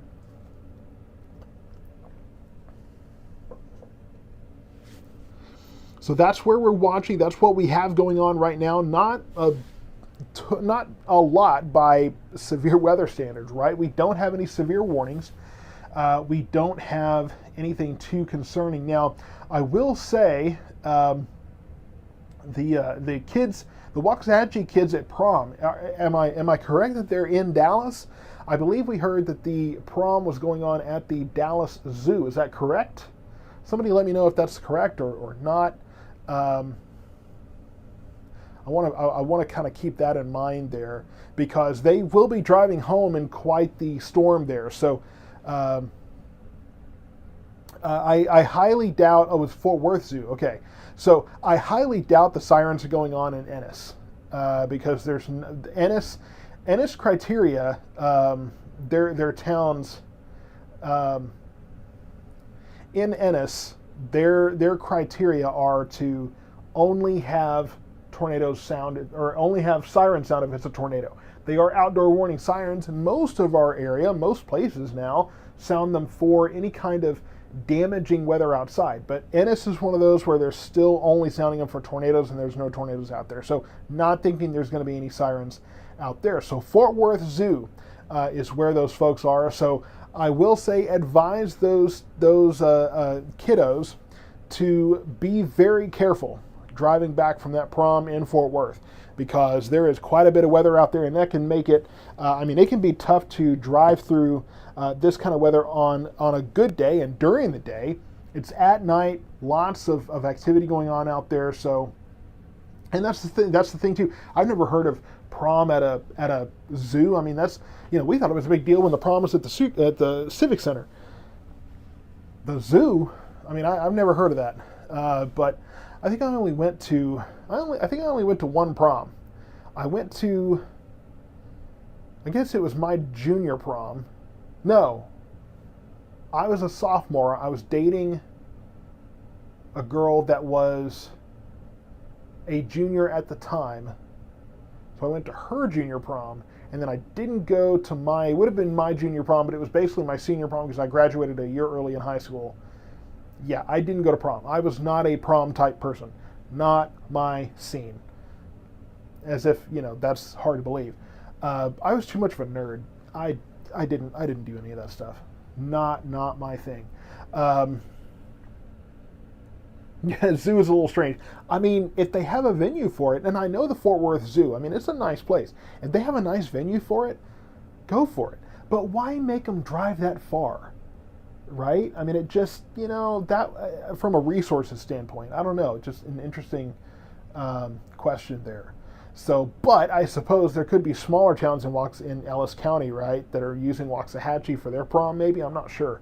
Because I know for some communities, this is the big opportunity. So I'm not really sure what's going on there, but interesting choice for sure. So yeah, there's a venue called the Reserve at the zoo. So that makes sense that they would have event venues there. Sue Ellen, there's a lot of focus on why are you not hearing the outdoor sirens, and so you're clearly very concerned about that. And the fact of the matter is, they're really not supposed to be heard inside, whether you could or not. That is not their intent. You're asking why are they harder to hear now? Well, probably because there's more density. It's more dense now. There's more people moving around and that kind of thing, and so. And Terry, I was afraid of you when we were in high school. You were the hot girl that I watched from a distance thinking, ain't no way I'm going to be able to get a date with her. I was terrified of you. Don't come in here and start telling me I could have danced with you. I was scared of you, girl. You were too pretty. So just, don't get on to me for not going to prom. That was a protest move. Long story. All of that said, in Reddick we got the Waxahachie Civic Center. So yeah, well, Waxahachie, like I said, the Waxahachie Civic Center was a big deal for us. Much less going to the zoo in Fort Worth. That's a whole other deal. That's crazy. Yeah, lots of questions about tornadoes. No tornado threat right now, or not. I can't say no tornado threat. Not much of a tornado threat, although we are looking at these couple of storms. If we want to dive into some meteorology just for a moment, the way that this is rotating, I'm a little bit worried about I'm not worried, but what I'm focused on is that you see this mesoscale convective vortex, and these are closer to that center, which means that they're going to have more wind shear. That's winds moving in different directions at different points in the atmosphere. So that's what can often lead to tornadoes. So, that's going to be more low-level shear. So that's kind of part of the question there. So that's why I'm kind of keeping those in the corner of my eye right now. Let's get back through the comments here. Getting a little intense here at Scarborough. So there's nothing particularly damaging in Scarborough Renaissance Festival right now. So that's not really what I'm concerned about right now. It's an intense storm. I mean, you're going to be dealing with monsoon level stuff. But I'm not looking at anything particularly damaging there at Scarborough. And it's about to start calming down there too. So just kind of hang on tight, and we'll be well suited there. Question about a special weather statement. Several people that had kids skip Waxahachie High School prom because of the distance. Yeah, I mean that makes sense. Really, I mean, if I have a kid, number one, it's supposed to be storming. Two, it's all the way in Fort Worth. You got all the traffic up there. I don't know. I mean, the farther you go away, the farther away from home you are for those kids. I could see parents being a little more reserved there. So that might be worth a think or two on that. And hearing reports of some power outages and those kind of things too. So Ronan, you're asking if it's round 1 and 2. It's more complex than that. So I would say that this is all part of round 1, because this is all a mesoscale convective vortex, a complex by itself that's moving through. And we've got more over to the west. So this is really, if we're going to say this is 2 rounds, it's all one disturbance, really, when you get down to it. But you have this line coming through, and then we have this coming through, which is starting to kind of come together as a line by itself, which is interesting. We'll see how that evolves. But as that moves through, continue on to the east and eventually to the northeast, just because of the rotation of this thing. So as that swings around here, kind of swinging on this hinge, if you will, we'll get another round of heavy storms, but there's more than just that. So, I mean, there's more to it than, just this being it. There's more farther to the west. So that's where we'll be watching things to see, you got more south of Brownwood, you got more up here. So there will be a whole other line, I think, that comes in later tonight, early tomorrow morning, because we're just about half an hour or 40 minutes away from midnight. So early tomorrow morning, we'll be seeing another line come through. But yeah, I mean, this will be another round, if you will, but I'm considering it part of this because this is all part of that convective vortex that we're watching here.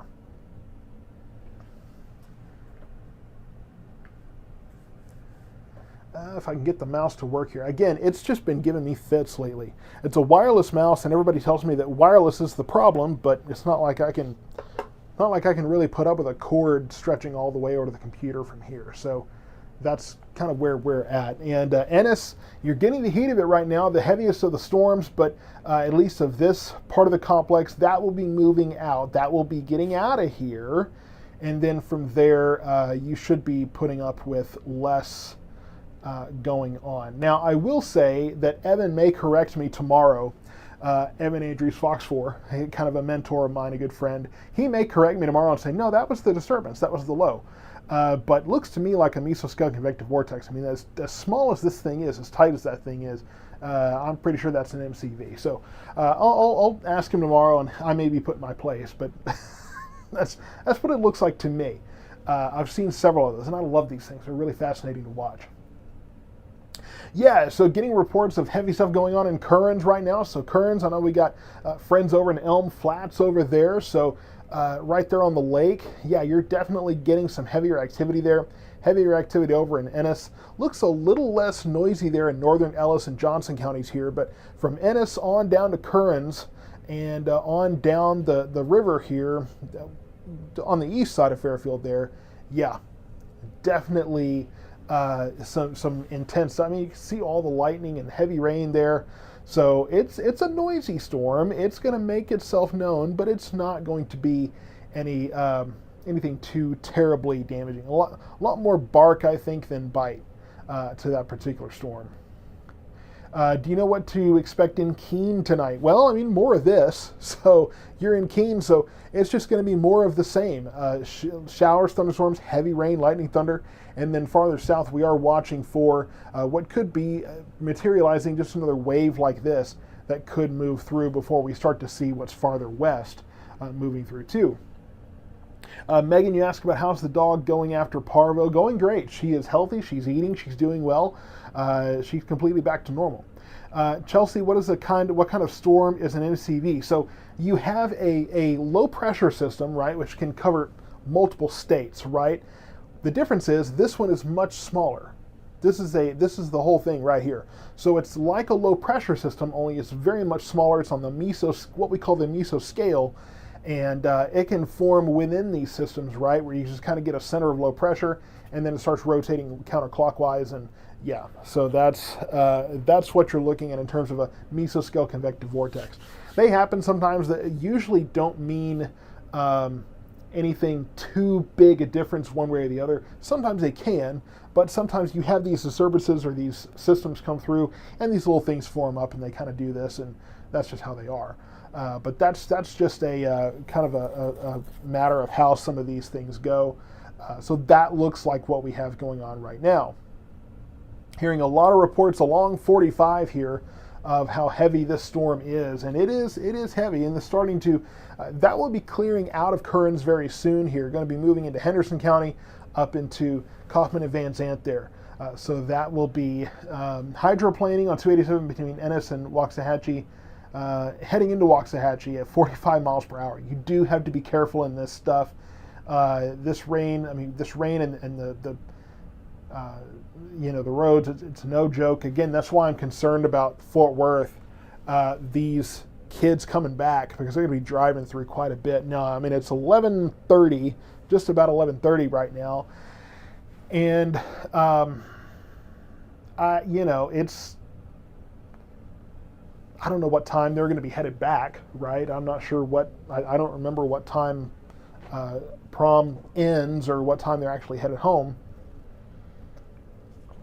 But that could be potentially a problem. So if you have one of your kids that's at prom tonight, definitely make sure that they're careful on their way home. I would hate to hear about an accident or something going on there. Thunder shaking house and shaking wife in Rockwall. Can I tell her all's okay? So in Rockwall, way up here, I mean, there's just a couple of isolated storms there. There's gonna be lots of lightning. There's gonna be lots of lightning and thunder, period, any of these. And thunder's not going to destroy the house. Lightning could, but we're not looking at any kind of damaging weather at this time. So that's kind of what we're looking at. Music at prom had to turn off at 10:30, and they had to be picked up by 11. So yeah, so it ended at 10:30. So it ended about an hour ago. So presumably, these kids are either on the road now, and you got to count how many of them stopped at Whataburger. I would have, stopped at Whataburger or whatever. So yeah, I mean, it's going to be tough. And that's 287 right there. So pretty tough drive out there for some of those kids. So not the best situation, unfortunately. So, hoping all those kids get home safely tonight. That's quite the drive to make. I would definitely have some reservations about my kid going all the way to Fort Worth for prom. That's just, and some of those kids are fairly fresh drivers. I'm not saying kids can't drive, but some of those are pretty fresh drivers. They may not be used to Fort Worth traffic. That's a lot. What is my Whataburger order? My Whataburger order is a patty melt combo with either a raspberry tea or a Powerade. I know that doesn't help this much, but that's my Whataburger order. That patty melt is my weakness, absolutely. So that's kind of where I'm at. Let's see. My wife and I would like to take you to lunch and pay, and we'd like to pay. Well, we'd love to. We'll be happy to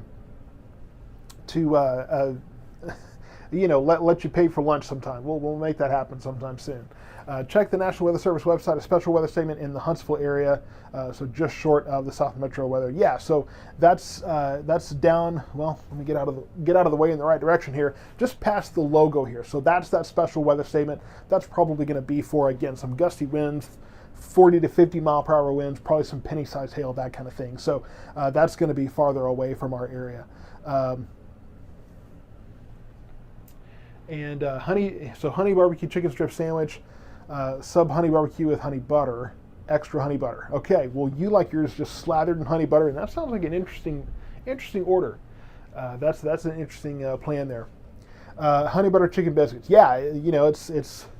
And Jesse, they do have raspberry tea, so it's the Brain Tired. It's the there's a brand. It's Brisk, or I think it's Brisk.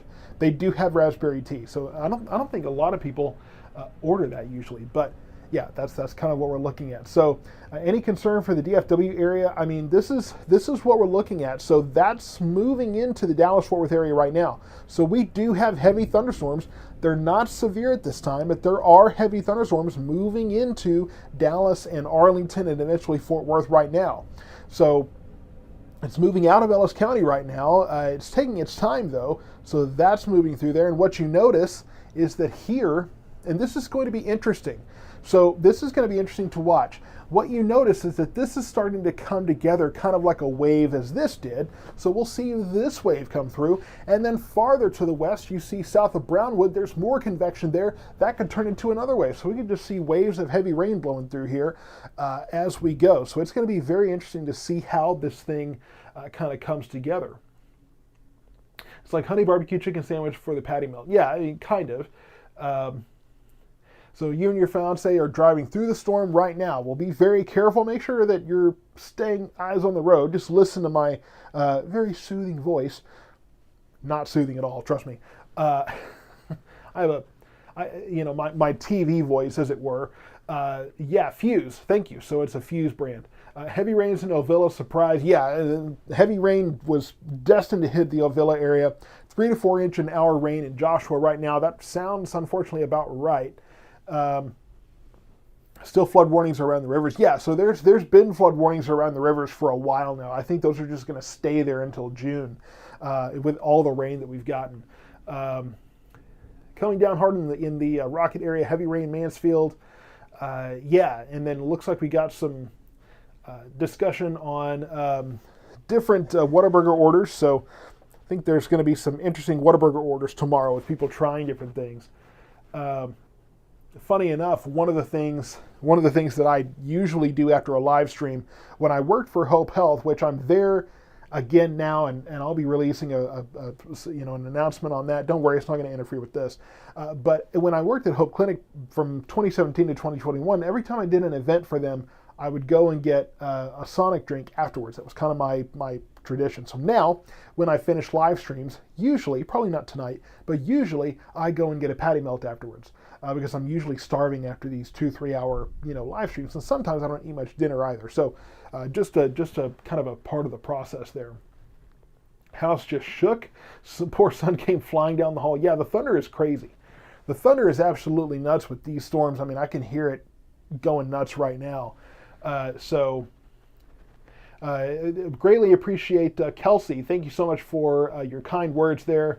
It helps me be motivated to do this when I'm helping people with their storm anxiety. I had terrible storm anxiety as a child, so I completely get that.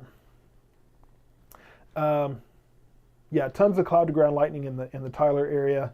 Any worries about tornadoes? Not at the moment. Not really worried about tornadoes right now. So not something we're too concerned about. I know this weather reporting is serious, but I'll risk it all for some Whataburger right now. I understand. Listen, back in 2011, we had a big ice storm. I was living in Arlington at the time, Heather Glen Townhomes. They're in Arlington, right off of Arbrook. And there's a Whataburger just a few clicks down the road. And I finally, after being in the house for like 2 or 3 days, my my roommate, Micah, and I looked at each other and said, we have had it. We can't do this anymore.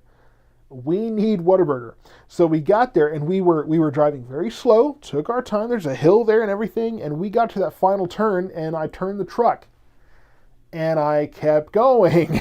And eventually, we slowly kind of got to a stop in the turn and went, okay, I think we can go now, and just kind of went back, and we made it back fine. But we were determined to get our Whataburger, so that's yeah. Power flickering in this. What makes a storm more electrified?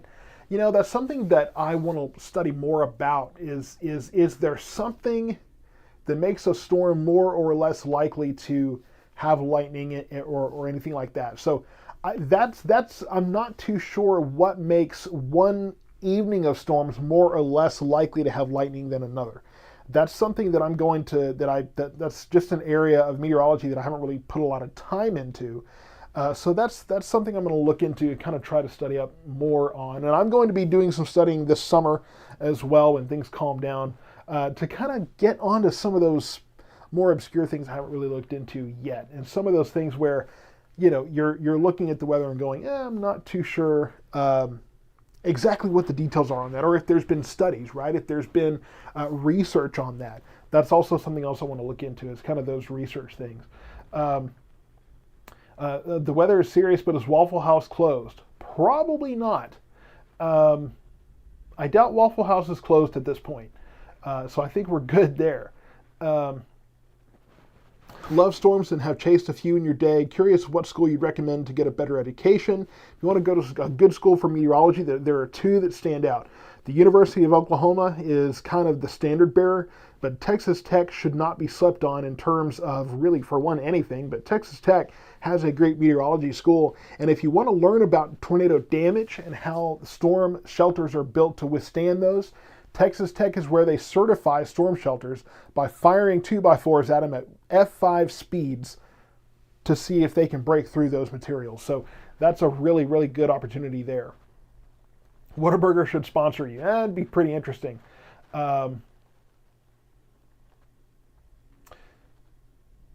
Just trying to get back on these comments. Kelsey Murray, you say you actually love meteorology, specifically severe weather, but you have super anxiety in general, and it's been bad lately. So I will tell you that, Kelsey, there are more. I think it's more often than not that people that become meteorologists or become storm chasers probably have some kind of storm anxiety that then leads them to that interest in weather overall. So that's a pretty common story. It's my story, absolutely. Let's see, do you have any idea when everything will be calming down? Tomorrow around noon. We've got storms that are going to be happening overnight tonight, so unfortunately it's going to be a long night here. Do you have anything bad coming to Jacksonville, or is it going around us? Not, well, we look at Jacksonville, you've definitely got some storms moving through Palestine and down towards Grapeland there. So as that moves in towards Jacksonville, Rusk, you do have some storms moving in. Not severe, but definitely some heavier storms out that way. My wife is a waitress at Waffle House. This is David Hatley. They do not close. Waffle House will be open no matter what. Yeah, if Waffle House closes, then you're probably under some kind of a state of national emergency. And so that's just kind of an interesting focus there.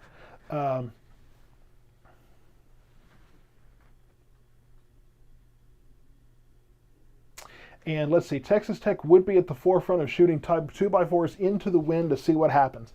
Not exactly how it happens. They put the storm shelters, the materials that these shelters are made out of, and they fire 2x4s out of an air cannon at the speed that an F5 would be throwing debris at these storm shelters to see if they uphold structurally. So good attempt at a joke, but not quite landing there. Texas Tech, I think, can stand up to that. So not looking at much of a tornado threat tonight, at least not at the moment. Watching that storm near Gatesville, but it looks like it's weakening. And somebody asking about, asking about the cap. So just quickly, I don't want to take too much time here. Quickly, I will say that with elevation, as you get higher and higher in the atmosphere, you lose temperature. It gets cooler. We all know that.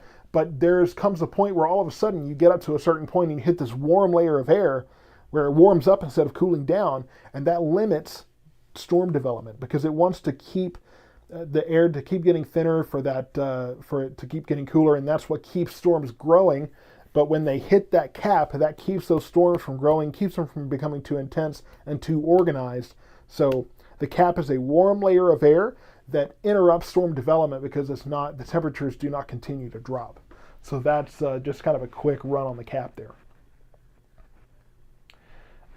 With these storms, is it okay to sleep? But yeah, I mean, I would say that there's nothing to be concerned about that's going to keep you awake at this point. We don't have any tornado warnings in our area. We don't have any severe thunderstorm warnings even. So that's just kind of where things are at right now. Okay, kind of having to run through some comments here because I'm getting behind. Is the second line worse or weaker than the first? I would say it's about the same. Not seeing anything worse or better in this complex that's coming together versus the one we just had come through. So not really thinking of we're looking at anything better or worse there. Does rain and distant thunder make anyone else sleepy in here? So funny enough, my wife actually, she sleeps with thunderstorm sounds.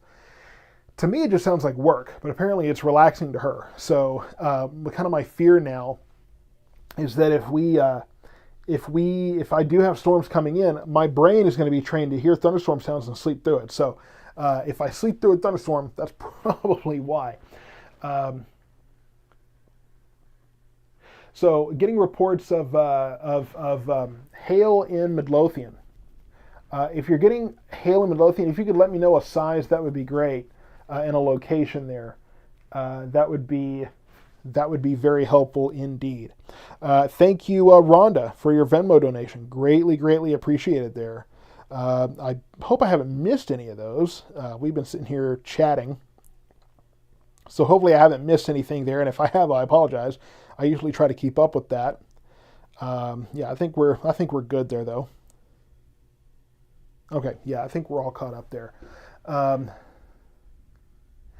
Yeah, so you do have another round coming in of this complex moving towards Hill County there. So towards Hill County, moving into McLennan County now. So that's kind of what we're looking at. So, okay, getting conflicting reports of hail in Midlothian. Some saying yes, some saying no. Maybe just very isolated there. Yeah, so that's kind of where things stand at the moment. Let's take a quick look at velocity here, just kind of see what the winds are doing in a couple of places.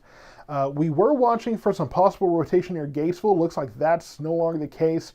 And we were watching for some winds here, but not really seeing too much there either. So not seeing anything too concerning wind-wise, whether rotation or straight line winds. So that is at least a relief. Let's look at the indications of some possible hail out there. And again, nothing remarkable out there. So I'm not really seeing anything that is too concerning about that. Yeah, so let's see, Technogirl on YouTube. You listen to Rain and Thunder on YouTube. That's the same thing we do. We listen to it on the TV, and it's got the black screen and everything. And that's kind of where we're at with that. Brandon Lindsay, sick of this flooding. I am too. Trust me, I am tired of the flooding here. Really tired of the flooding. So I don't blame you one bit. So again, looking overall here, again, this is a large system. This is a large complex we're dealing with. And there's really two things. We've been looking at this circulation here, this mesoscale convective vortex here, and then farther to the west from Eastland all the way up into almost to Vernon there, that line there. And that's kind of the back end of this. So there's a couple of things that we're watching. We will probably have a line of storms on the west side of this, and then moving through right now, we're just kind of looking at these waves of showers and thunderstorms coming in. So that's what we have right now. We're getting towards the last quarter of the hour here, getting towards midnight. and we will be dealing with showers and thunderstorms throughout the evening. Again, you can see how much lightning and thunder is in this first wave we had. The next wave from Killeen up towards Glenrose now, all of this, that will be moving eastward as well. No severe thunderstorm warnings right now. We do have a severe thunderstorm watch until, I believe it's 1 a.m. or 2 a.m. Let me just get that pulled up here. And that severe thunderstorm watch only covers Johnson and Hill counties here. I should specify that. So that is, that's not the right one. Let's see. It's not giving me the right watch here. Let me queue up the right one. Severe thunderstorm watch until 2 a.m. Yeah. So until 2 a.m., a severe thunderstorm watch for that includes Hill and Johnson counties, and then goes on to the west. So that's kind of where things stand there.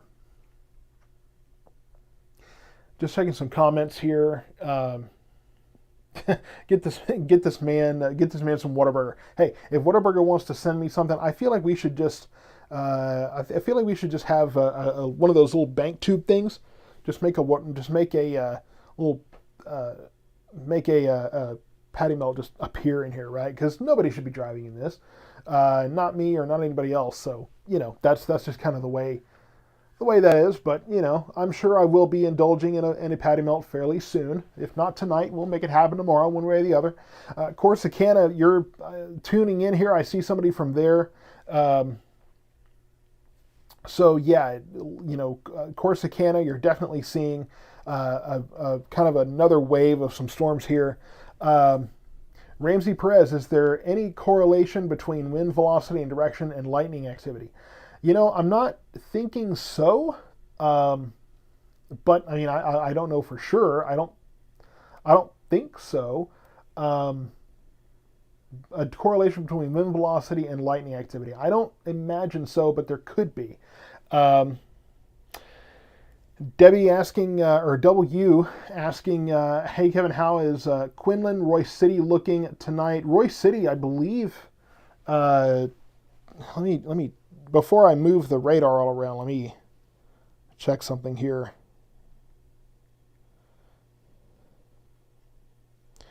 So, I mean, yeah, Royce City, that's going to be the Rockwell area. I mean, what you see coming through our area here is going to be moving up into Rockwell. So, heavy thunderstorms there, not anything severe, but that's what we're looking at right now. The Palestine area, I was reading a comment and trying to think and talk at the same time. Palestine, you've got some heavy storms moving through right now. So, that's kind of where things stand at the moment. It's pouring in Red Oak. Yeah, it definitely is. Why is Burleson not getting hit by anything? So what you're seeing in Burleson here, and we'll zoom in just a little bit, because there is activity going on in Burleson, but what you're looking at, that is the radar location. And the radar does not look directly up. It looks at an angle. So that's what you're seeing there. It's looking outward, but it's not looking directly up. And so that's why there's kind of a blank space where the radar location is. Hearing about power outages here and there, that's not a surprise. With some gusty winds, driving rain, and lightning and thunder, that's not too big a surprise at this point. Is that rotation near Lancaster on velocity? I mean, we can check it, but I doubt it is. A lot of people asking if you're good to sleep. Different people have different criteria for that. Different people don't want to miss certain things. We're not looking at any tornadoes right now. There's no tornado warnings, no severe weather warnings. So if that's your point of, hey, I'm happy to go to sleep, then by all means. But that's kind of where we're at right now. There's still some intense weather to be had. Somebody asking about rotation near Lancaster, and I'm not sure what you're looking at, but I don't see rotation there. There's some lighter green and some red in there, but I don't see rotation here. I think we're just looking at some winds going kind of back and forth here, but I'm not really looking at rotation there. So not too concerned. Will the storm southwest of here get pulled northeast with the dry line? Not expecting the dry line to come through tonight. Unfortunately, that won't be happening. It's that this is the disturbance that's pulling all this through. Anything from National Weather Service on straight line winds, or are we just looking at gusts? So we could see some straight line winds in this storm for sure. So we'll kind of that's part of the threat tonight. Let me just say it that way. Is there could be straight line winds, but mostly going to be, I mean, straight line winds, you're talking about gusts, that's pretty much the same thing, right? So, I mean, straight line winds will gust. So you're kind of talking about the same thing there. Do I like In-N-Out, or am I only a Whataburger guy? In-N-Out's okay, but between the two, I'm always going to always going to prefer Whataburger. So,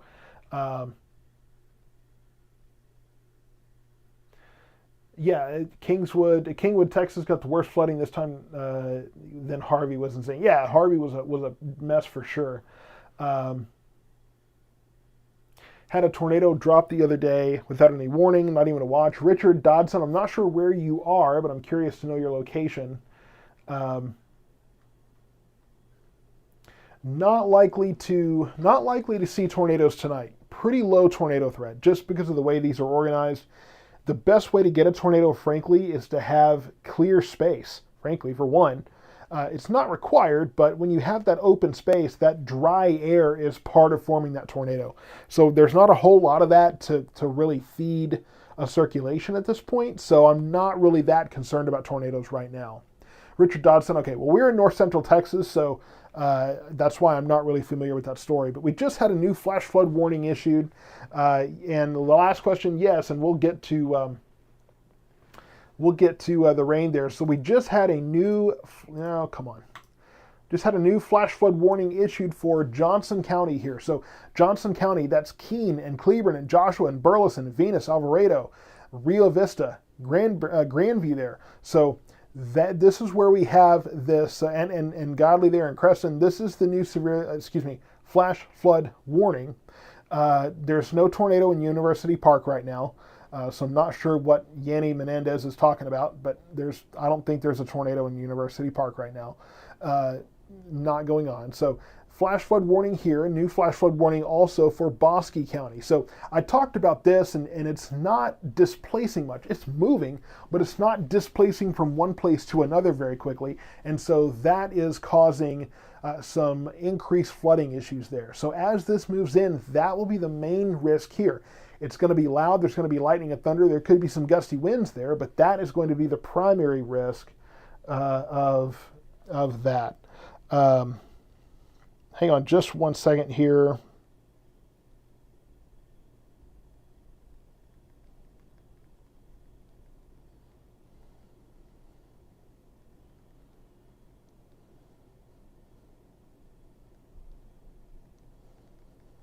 Okay, I just had to take care of a quick message there. How many hours of rain are we expecting? Well, I mean, again, we could be looking at rain continuing through tomorrow morning, even early tomorrow afternoon. So that's kind of where we're at right now. That's what we're watching for. And again, that could be a pretty great concern. Let me get back and try to find some comments here. Yeah, so a lot of questions about how much we're going to see this rain. The models differ on when this rain will actually end, but some have it around 8, 9 a.m., some have it around 1, 2 o'clock in the afternoon. I'm thinking around noon is probably when we can say we're probably going to be done with all of it here. So just kind of meeting in the middle. But as I've said before, sometimes these showers and thunderstorms, it's going to be quite a bit of rain behind those, and it seems like that moisture just never quits. But that should be kind of around our timeline there. So be patient with the rain tomorrow. It'll probably take a while to move out, but I think by the afternoon hours, I think we're drying out across North Texas, and it could be earlier. I'm not sure, but it could be. Excuse me. It could be could be earlier, could be later. Just sometime tomorrow. Surely by 2 or 3 o'clock, we'll be drying out tomorrow. So that's the good news.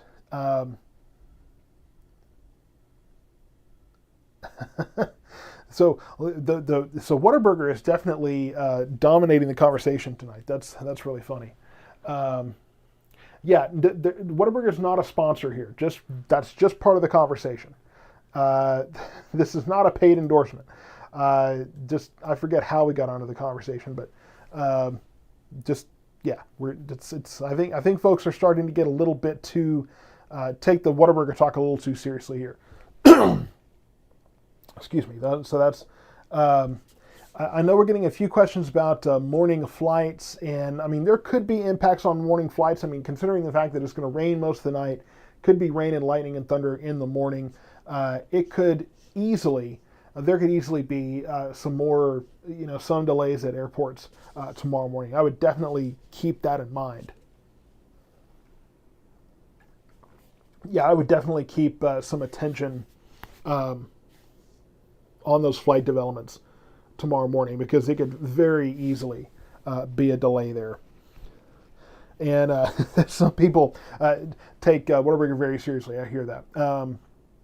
No tornado towards Garland and Richardson. Yanni Mendez, there's no tornadoes right now. You asked about University Park, and now you're asking about Garland and Richardson. There are no tornadoes on the ground. I'm not sure where you're getting your information, but there are no tornadoes in North Texas right now. So, yeah, no tornadoes going on right now. So that's some good news I can give you at least. Not a part of the calculation right now. North of Killeen here looks like that's where we could be looking at some stronger precipitation, heavier precipitation, I should say. So between Gatesville and Killeen there, and that's pretty far out of our area. That will be moving towards the Temple area and southern McLennan County. But for our area specifically, I mean, I'm in the Waxahachie area here. Whatever other channel's trying to say there's a tornado on the ground in Garland, I'm not sure they know what they're looking at. So that's that's going to have to be those folks might want to recheck their understanding of how things work because they might not know quite what they're looking at there. So yeah, a mention about Waco getting a lot of rain. Yeah, I mean, there's definitely going to be more rain overnight. That's why they have that flood watch until 2 a.m. Definitely going to be a concern. That could, I imagine that warning, or that watch rather, probably going to be extended because this is not going to be done by 2 a.m. So yeah, not seeing any tornadoes around our area. No. The only warnings we have are some flash flood warnings going on. So Johnson County flash flood warning, Bosque County, half of Coryell County right now, Hamilton County, and on to the southwest. That's where the flash flood warnings are right now. But no severe thunderstorm warnings, no tornado warnings right now that are active. So all is well for our particular area. And yes, for the most part, just a lot of heavy rain. And Azael Nava, you're talking about flooding here and there. Yeah, there's going to be some flooding concerns. Our whole area is included in that flood watch. So there are some areas on the interstates, on the highways, especially these service roads that are flood prone. So if you're in a flood prone area, you definitely need to be taking precautions.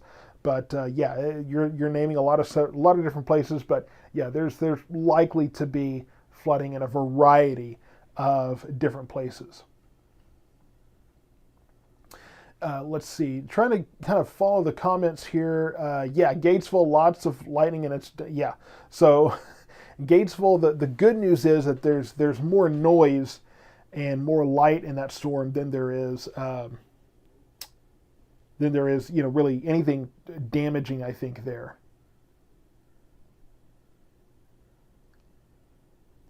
And check traffic roadmap before going. Yeah, anywhere is going to be.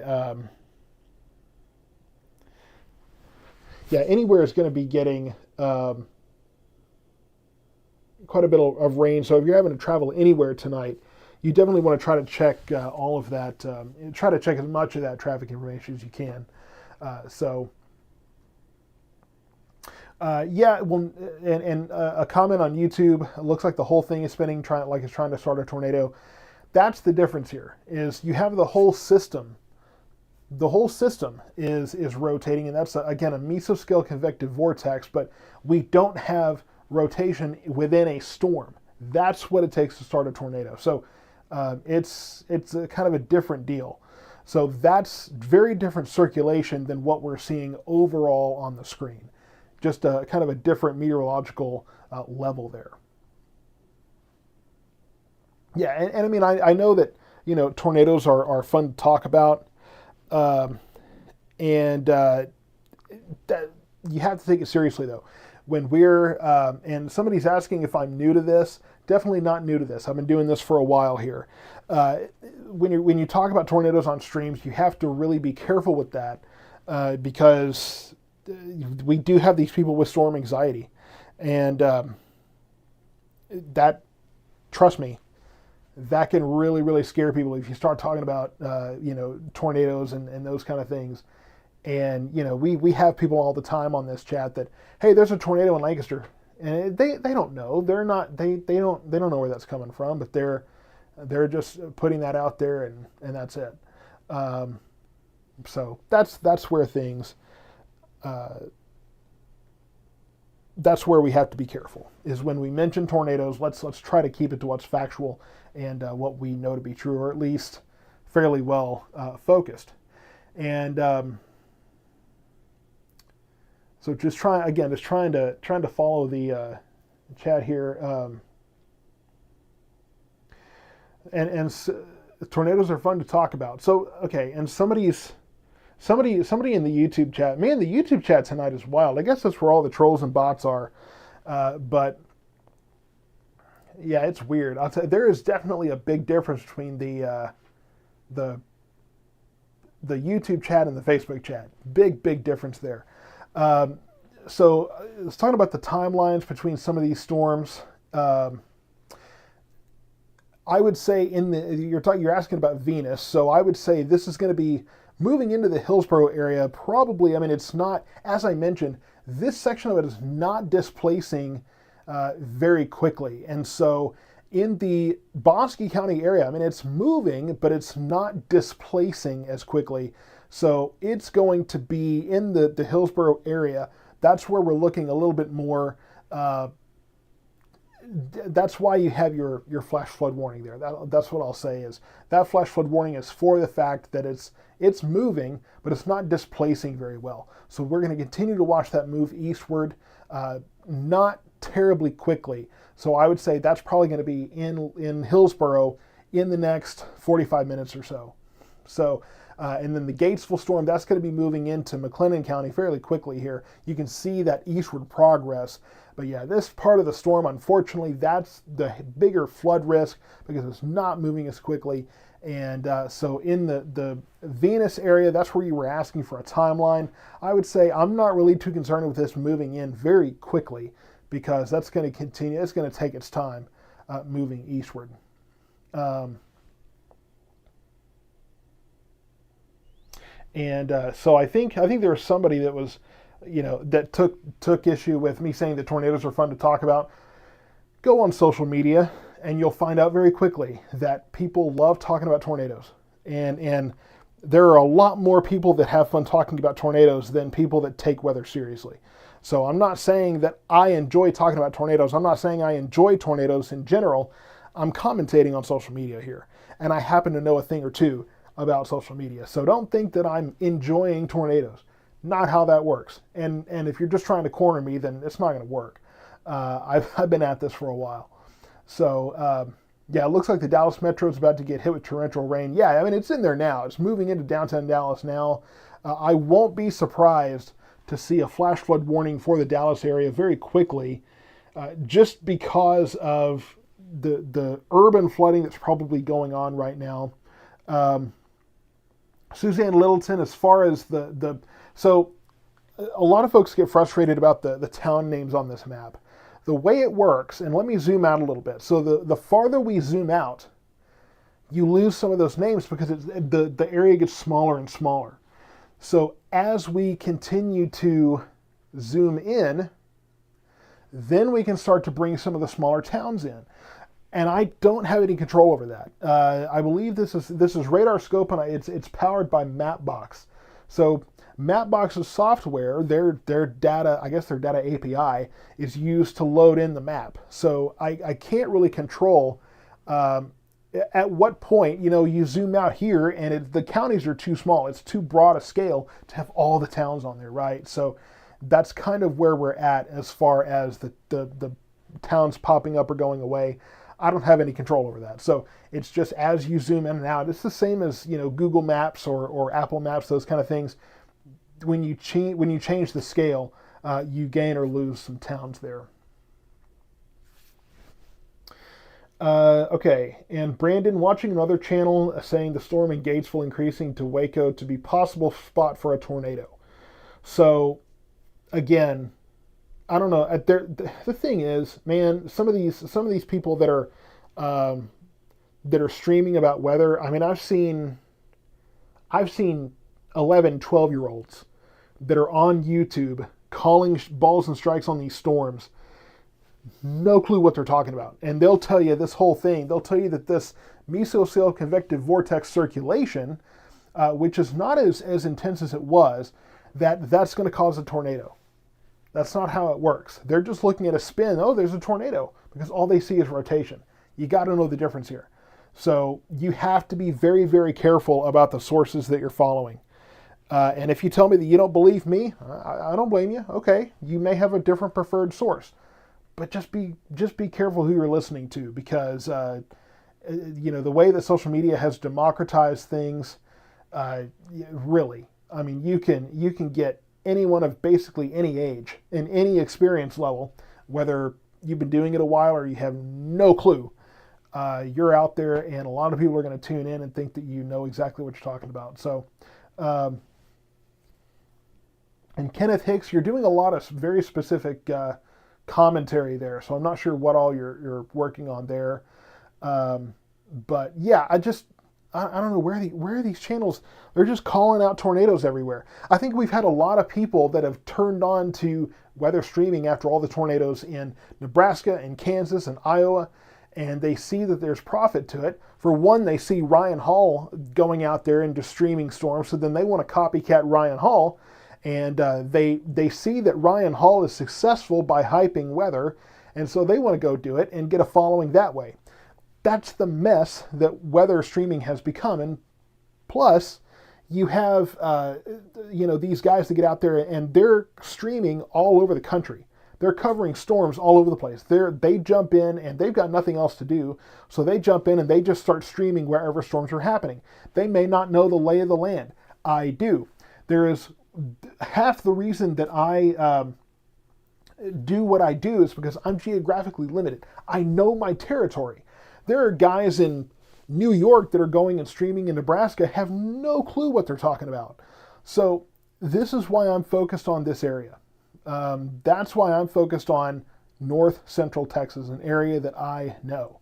And Rob Diesel, I'm sure Ryan Hall has a massive operation. Okay, he's got lots of money. He's got a big operation. He's got lots of guys out there. I'm not contesting the fact that he's successful. I'm contesting the fact that it looks like there's a lot of hype going on. So that's my concern. And you can go find where James Spann has essentially said the same thing. And Ryan Hall never disagreed with him. And so he has a different sales strategy or a different marketing strategy than I do. That's his prerogative. We can all we can all run our businesses the way we want to. I'm going to stay local. I'm going to stay focused. I'm going to stay straightforward because it's worked for me so far. That works for him. Hey, let him do his thing. But I'm going to stay focusing on places like Waxahachie, Cleburne, Hillsborough, and Corsicana because it gives me an opportunity to talk about places like Sardis and Ferris and Ovilla and Oak Leaf and M House and Eureka and Whitney and Rio Vista and Itasca and all these little bitty towns, all these little bitty areas where even the guys in Dallas would look at this and go, it's the Waxahachie area. It could be in Maypearl. Maypearl is not Waxahachie, but to them that's all they see, right? It's the Waxahachie area. Could be 20 miles from there. So there's a perspective and there's a reason that this is so successful. Let's see. And I realize that there are people that are watching just to learn about weather, and I understand. And I try to be educational when I can, but when it comes down to it, I'm going to let the folks in this area know what's coming.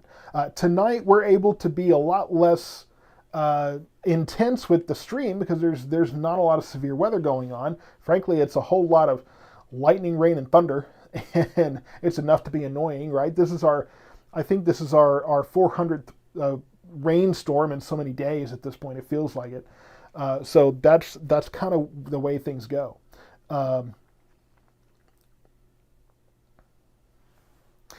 Okay, well, my wife is hyping me up here and said you can take that to the bank. My hubby is the best weatherman ever. Now, I have to kind of change that a little bit and say that I think the best weatherman that ever lived is the late great absolute legend. The really to me the modern standard of broadcast meteorology was Harold Taft. Now, a close second would have to absolutely be Troy Dungan, who I recently found out, and it's apparently it's common knowledge. I never realized it. Was not himself a degreed meteorologist.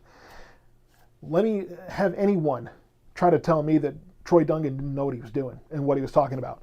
But, Troy Dungan, one of the greatest, absolutely. If he's not on the same level as Harold Taft, he is a very close second. James Spann is great. Steve McCauley, great as well. But see, most of these guys learned under or adjacent to Harold Taft. David Finfrock learned from Harold Taft. I believe James Spann worked with him too. So that class, that's where I learned weather from. Okay, these guys like Ryan Hall and some of these other guys that are streaming online, they look like gamers with their overlays. Okay, fine. But I learned from the old school, and that's why I do things the way I do it. Troy was from Hill County.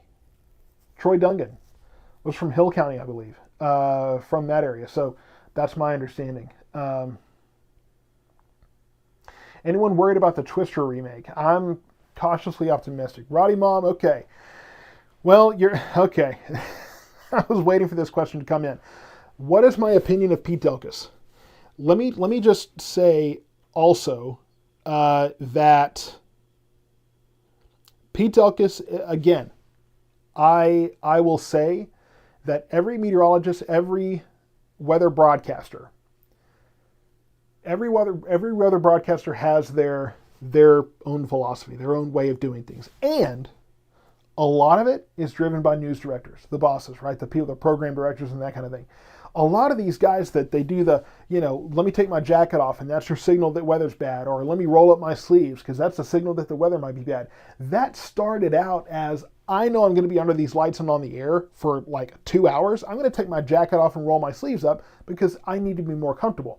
Most weather people, they get up, they do their 3.5 minute segment, they get down, they're done. But these guys, if they're going to be up there for a long time, they'll take the jacket off, roll up their sleeves, because it's going to be exhausting and it's going to be a long period of time. So they got permission to do that. Now, it's theater, because it's one of these things. You got a guy in Waco, I know, that he wears the red tie, right? That's his shtick. That's a play on roll up the sleeves, take the jacket off. The news directors, they really kind of try to embellish that stuff. Barton is a good weatherman too over on the radio. That's great too. You ever go storm chasing, like watching the radar and reporting only? No, I haven't figured out a way to effectively do that. So I'm going to keep doing this because, frankly, this is what people have wanted the most. So that's kind of where we're at. Getting tea tonight, I just, and I'll get back to Pete in a second. I know I didn't answer that question. David Hatley, Troy Dungan was my favorite weatherman. Kevin is hands down the best since Troy. I'm not sure I'm really qualified for that. But Ryan Marquette, can we just talk about the weather instead of critiquing all the other? I'm just answering a question, Ryan. If you, there's plenty of other guys out there. If you don't like me answering questions, hey, like I said, I've pretty well covered this multiple times at this point of what's going on, and nothing has really changed immediately. We got a flash flood warning in Johnson County, one in Bosque County, and waves of rain coming through. I don't know how much more you want from me, but I mean, that's where we're at. But people ask me the question, and you know, being in the industry, I think I have a right to speak here. But as far as Pete, you know, he has his focus on things. He has his way of doing things. I'm not sure I would want my business to be that personality driven. Now, I understand that my business has become personality driven to the point where people recognize me at the store all the time, these kind of things, and I go and do events to allow my personality to market the business, and there is use in that. I'm a marketing guy, so I get that. But Pete, yeah, I mean, there's definitely a lot of his face, his personality is pushed. Part of that is ABC. That's just the direction they're going culture-wise. But I've had my disagreements with Pete Delkus on the way he's done things, the way he's treated some people on social media, the way that he has kind of run things from the angle that I can tell. I've had some disagreements there. It's a hard shift from Troy Dungan to Pete Delkus, and there may be some culture shock on my part there too. But it's just a difference in perspective. So that's all I'll say there. I don't do things the way that Pete Delkus does it. So that's just a matter of fact there. And I think we might have lost a lot of people on Facebook, I think, because there's just not really much going on in terms of severe weather here. So a lot of people have tuned out, right? At this point, like I said, this kind of gives me the opportunity to be a little bit more flexibility to answer questions and do those kind of things. Now, thoughts on Rick Mitchell? I don't really feel too strongly on Rick Mitchell. He's done a fairly good job at NBC5, so not a whole lot I can really share about that. I don't really know him very well, so I'll just put that out there. The weather people said tomorrow, hail and wind and possibly a tornado. So the severe weather risk here tomorrow is fairly limited. Because we'll definitely be on the backside of this storm system. Really, the severe weather threat with the system we're looking at now has just about passed, I believe, because we're looking at most of this weakening. We had some of the stronger activity down near Gatesville. That's moving into the Waco area. There could be some small hail there, but I think that for the most part, the severe weather risk, as it were, is probably pretty well relatively minor here. So I think that's kind of where things stand right now. If I had to pick a station to work for locally, which would it be? And the next question will kind of be answered this way, but I would say that I've gotten to know the Fox 4 team a little bit better than anybody else. Evan Andrews is a friend of mine. I consider him a mentor, and I would say that if out of all of them, I would look at 4. 11 has a pretty good operation going too. I like their chief meteorologist there, and I know Aaron Moran as well, and I've heard good things. So 4 for sure, 11 possibly, but if I was going to be offered some kind of job somewhere, it would have to be the right team for sure for me to give this up. I do want to point out that I'm more concerned about flash flooding, again, like I said, in Dallas County. I'm surprised we don't have a flash flood warning there yet. I would imagine that's probably coming very soon, but you can see this heavy rain is just kind of hanging out here, and the radar imagery is fairly current. So, I mean, it's been raining pretty heavy there for a while, and sometimes these urban settings get that flash flooding a little bit quicker because it's all dependent on the drainage there. So if you're in Dallas right now, I'm progressively more concerned about flash flooding there. So you've heard it many times, turn around, don't drown. Let's be focused on that here. And most of our areas, looking at the rain kind of starting to mellow out a little bit, especially Navarro County and Hill County. Not seeing as much red there. Some of the heavier rain there in Johnson County, definitely some moving into Hill County here. But I think the biggest concern with flash flooding has to be in Dallas County right now, as well as Bosque County. Bosque County does have that flash flood warning, not one for Dallas yet, but I won't be surprised to see that very soon. I'll get back to the comments here a little bit. What do I think about Reed? Reed Timmer he's a character. He has his own style of things. I mean, he's brilliant. He has a doctorate in meteorology, but unfortunately we've seen some of the hype stuff from him too. But here's the thing. You have to understand the difference between, and I'll just say this quickly, the difference between storm chasers and meteorologists. Meteorologists are a little bit more just kind of, like I said, calling balls and strikes. Our job as meteorologists or weather presenters, weather forecasters, whatever, our job is to just tell you the way it is. Just tell you what's going on, and that's it. I would say it's really the difference between the way somebody like Walter Cronkite, which was, tell you the news and that's it. Period. Just tell you the news, just tell you what's going on. Reed Timmer is going to be a little bit more on the commentary side, right? And he's a little more cheering for severe weather to happen because that's what makes him successful. That's why he gets out there. Now, I will say that Reed Timmer has a lot of respect for me because he's one of these storm chasers that as soon as he comes up on a damaged neighborhood, the chase is over and he's in recovery mode. He's in first aid mode. He's helping people, right? So he definitely operates the right way. But you just kind of have to understand the difference in perspective in terms of the way they talk about weather. Let me try to catch up in comments. I know there's a lot of questions, and I'm trying to answer those now that we have an opportunity here. Did you eat dinner before you started? Yes, we ate dinner this evening in Mansfield. So that was a while ago, though. So I'll be getting hungry here pretty soon.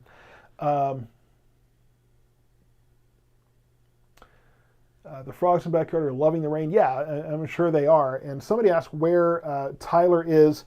It's over here on the other side. So you can't see it behind me.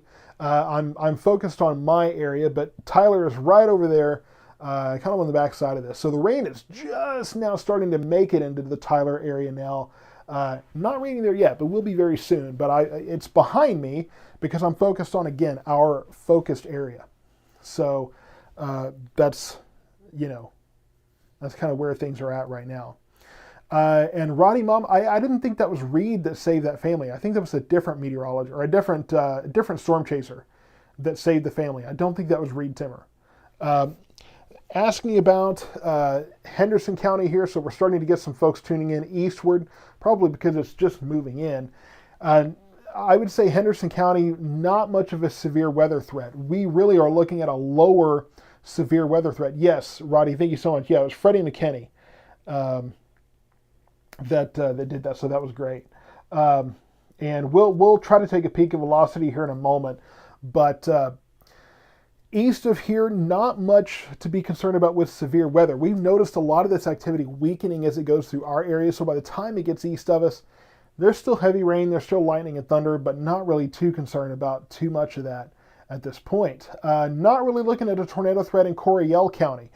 Back here in the west of Hillsborough here, well, that's Bosque County, down in Gatesville, Coryell County there, not really too concerned about that heading over into McLennan County. So not really looking at a tornado threat there.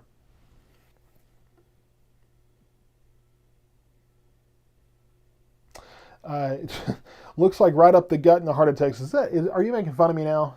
I mean, whatever, if you are, but yeah.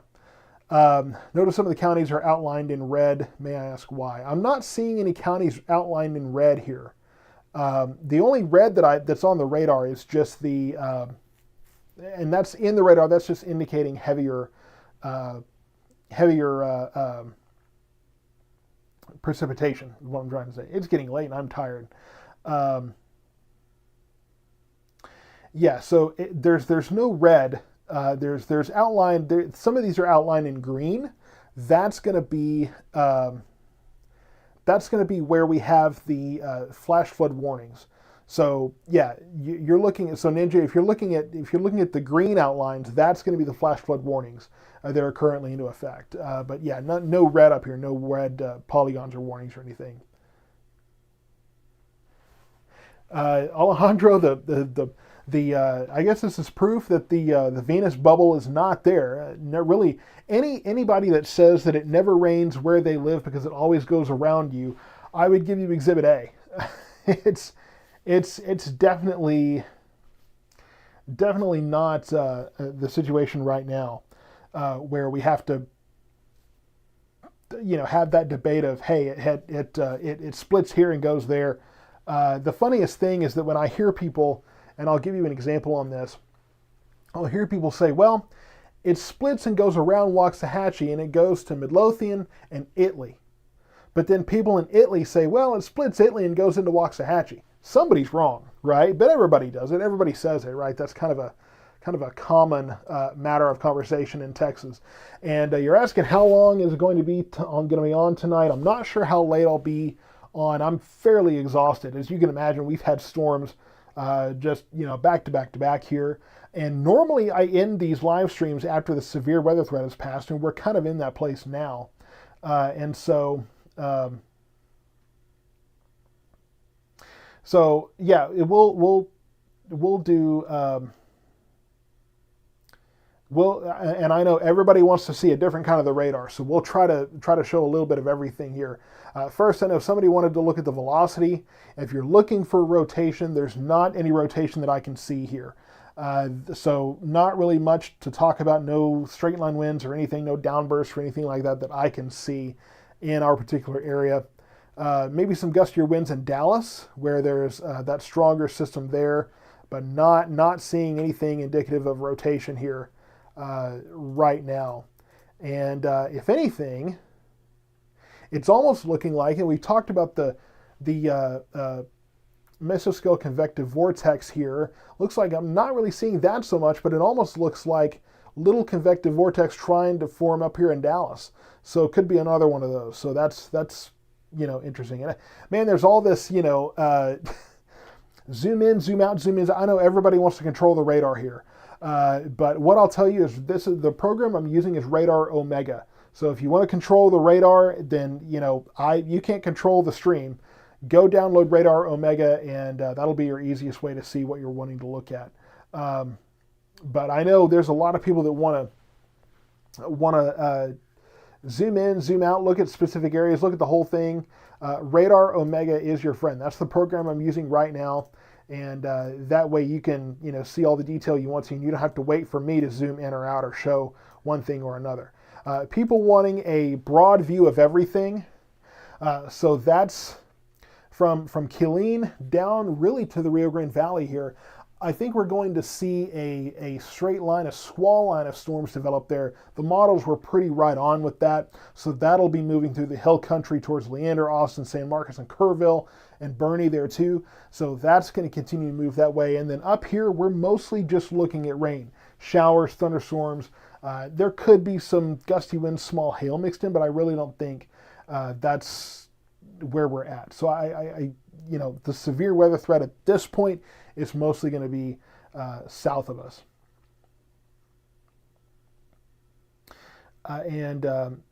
Yeah, so, and there, Hannah, you're asking when is the next round for Ennis?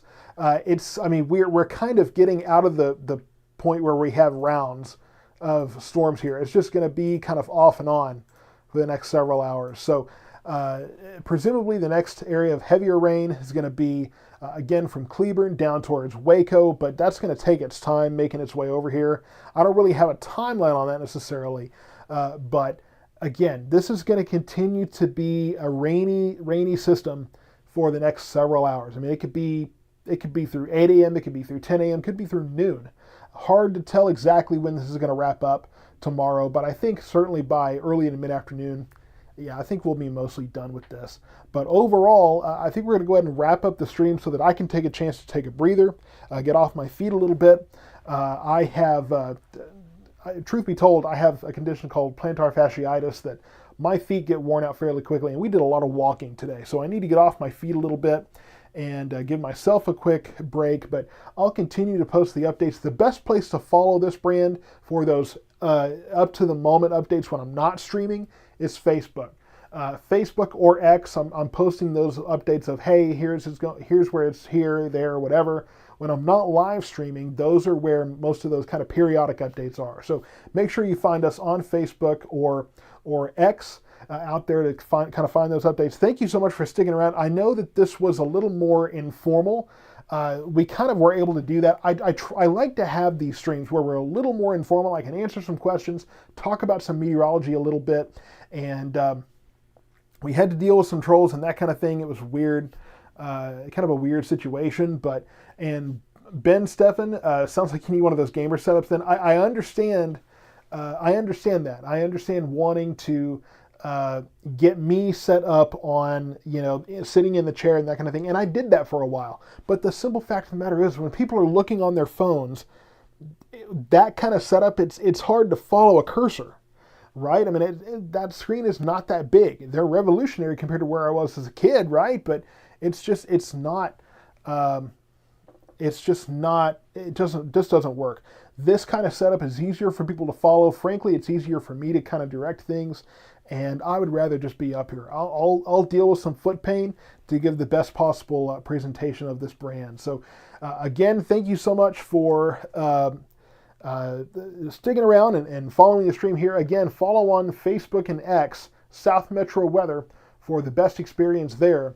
And again, showers, thunderstorms, it's going to be off and on throughout the night. Then tomorrow morning, somewhere between probably 8, 10, maybe noon, right in there is when we hopefully should be moving all of this rain out. Flood watch continues through 2 a.m. I think we will see that extended and expanded here throughout most of the night. And so as we continue to follow all of this, and Alejandro Galavez, that was weird. There's a smudge on the screen, so I couldn't read the last name. I'll be up all night. Zach Hageman, let me know if we have any issues, sir. Text the cell. So I guess that was a message meant for somebody else, but I'll be watching this probably most of the night as well.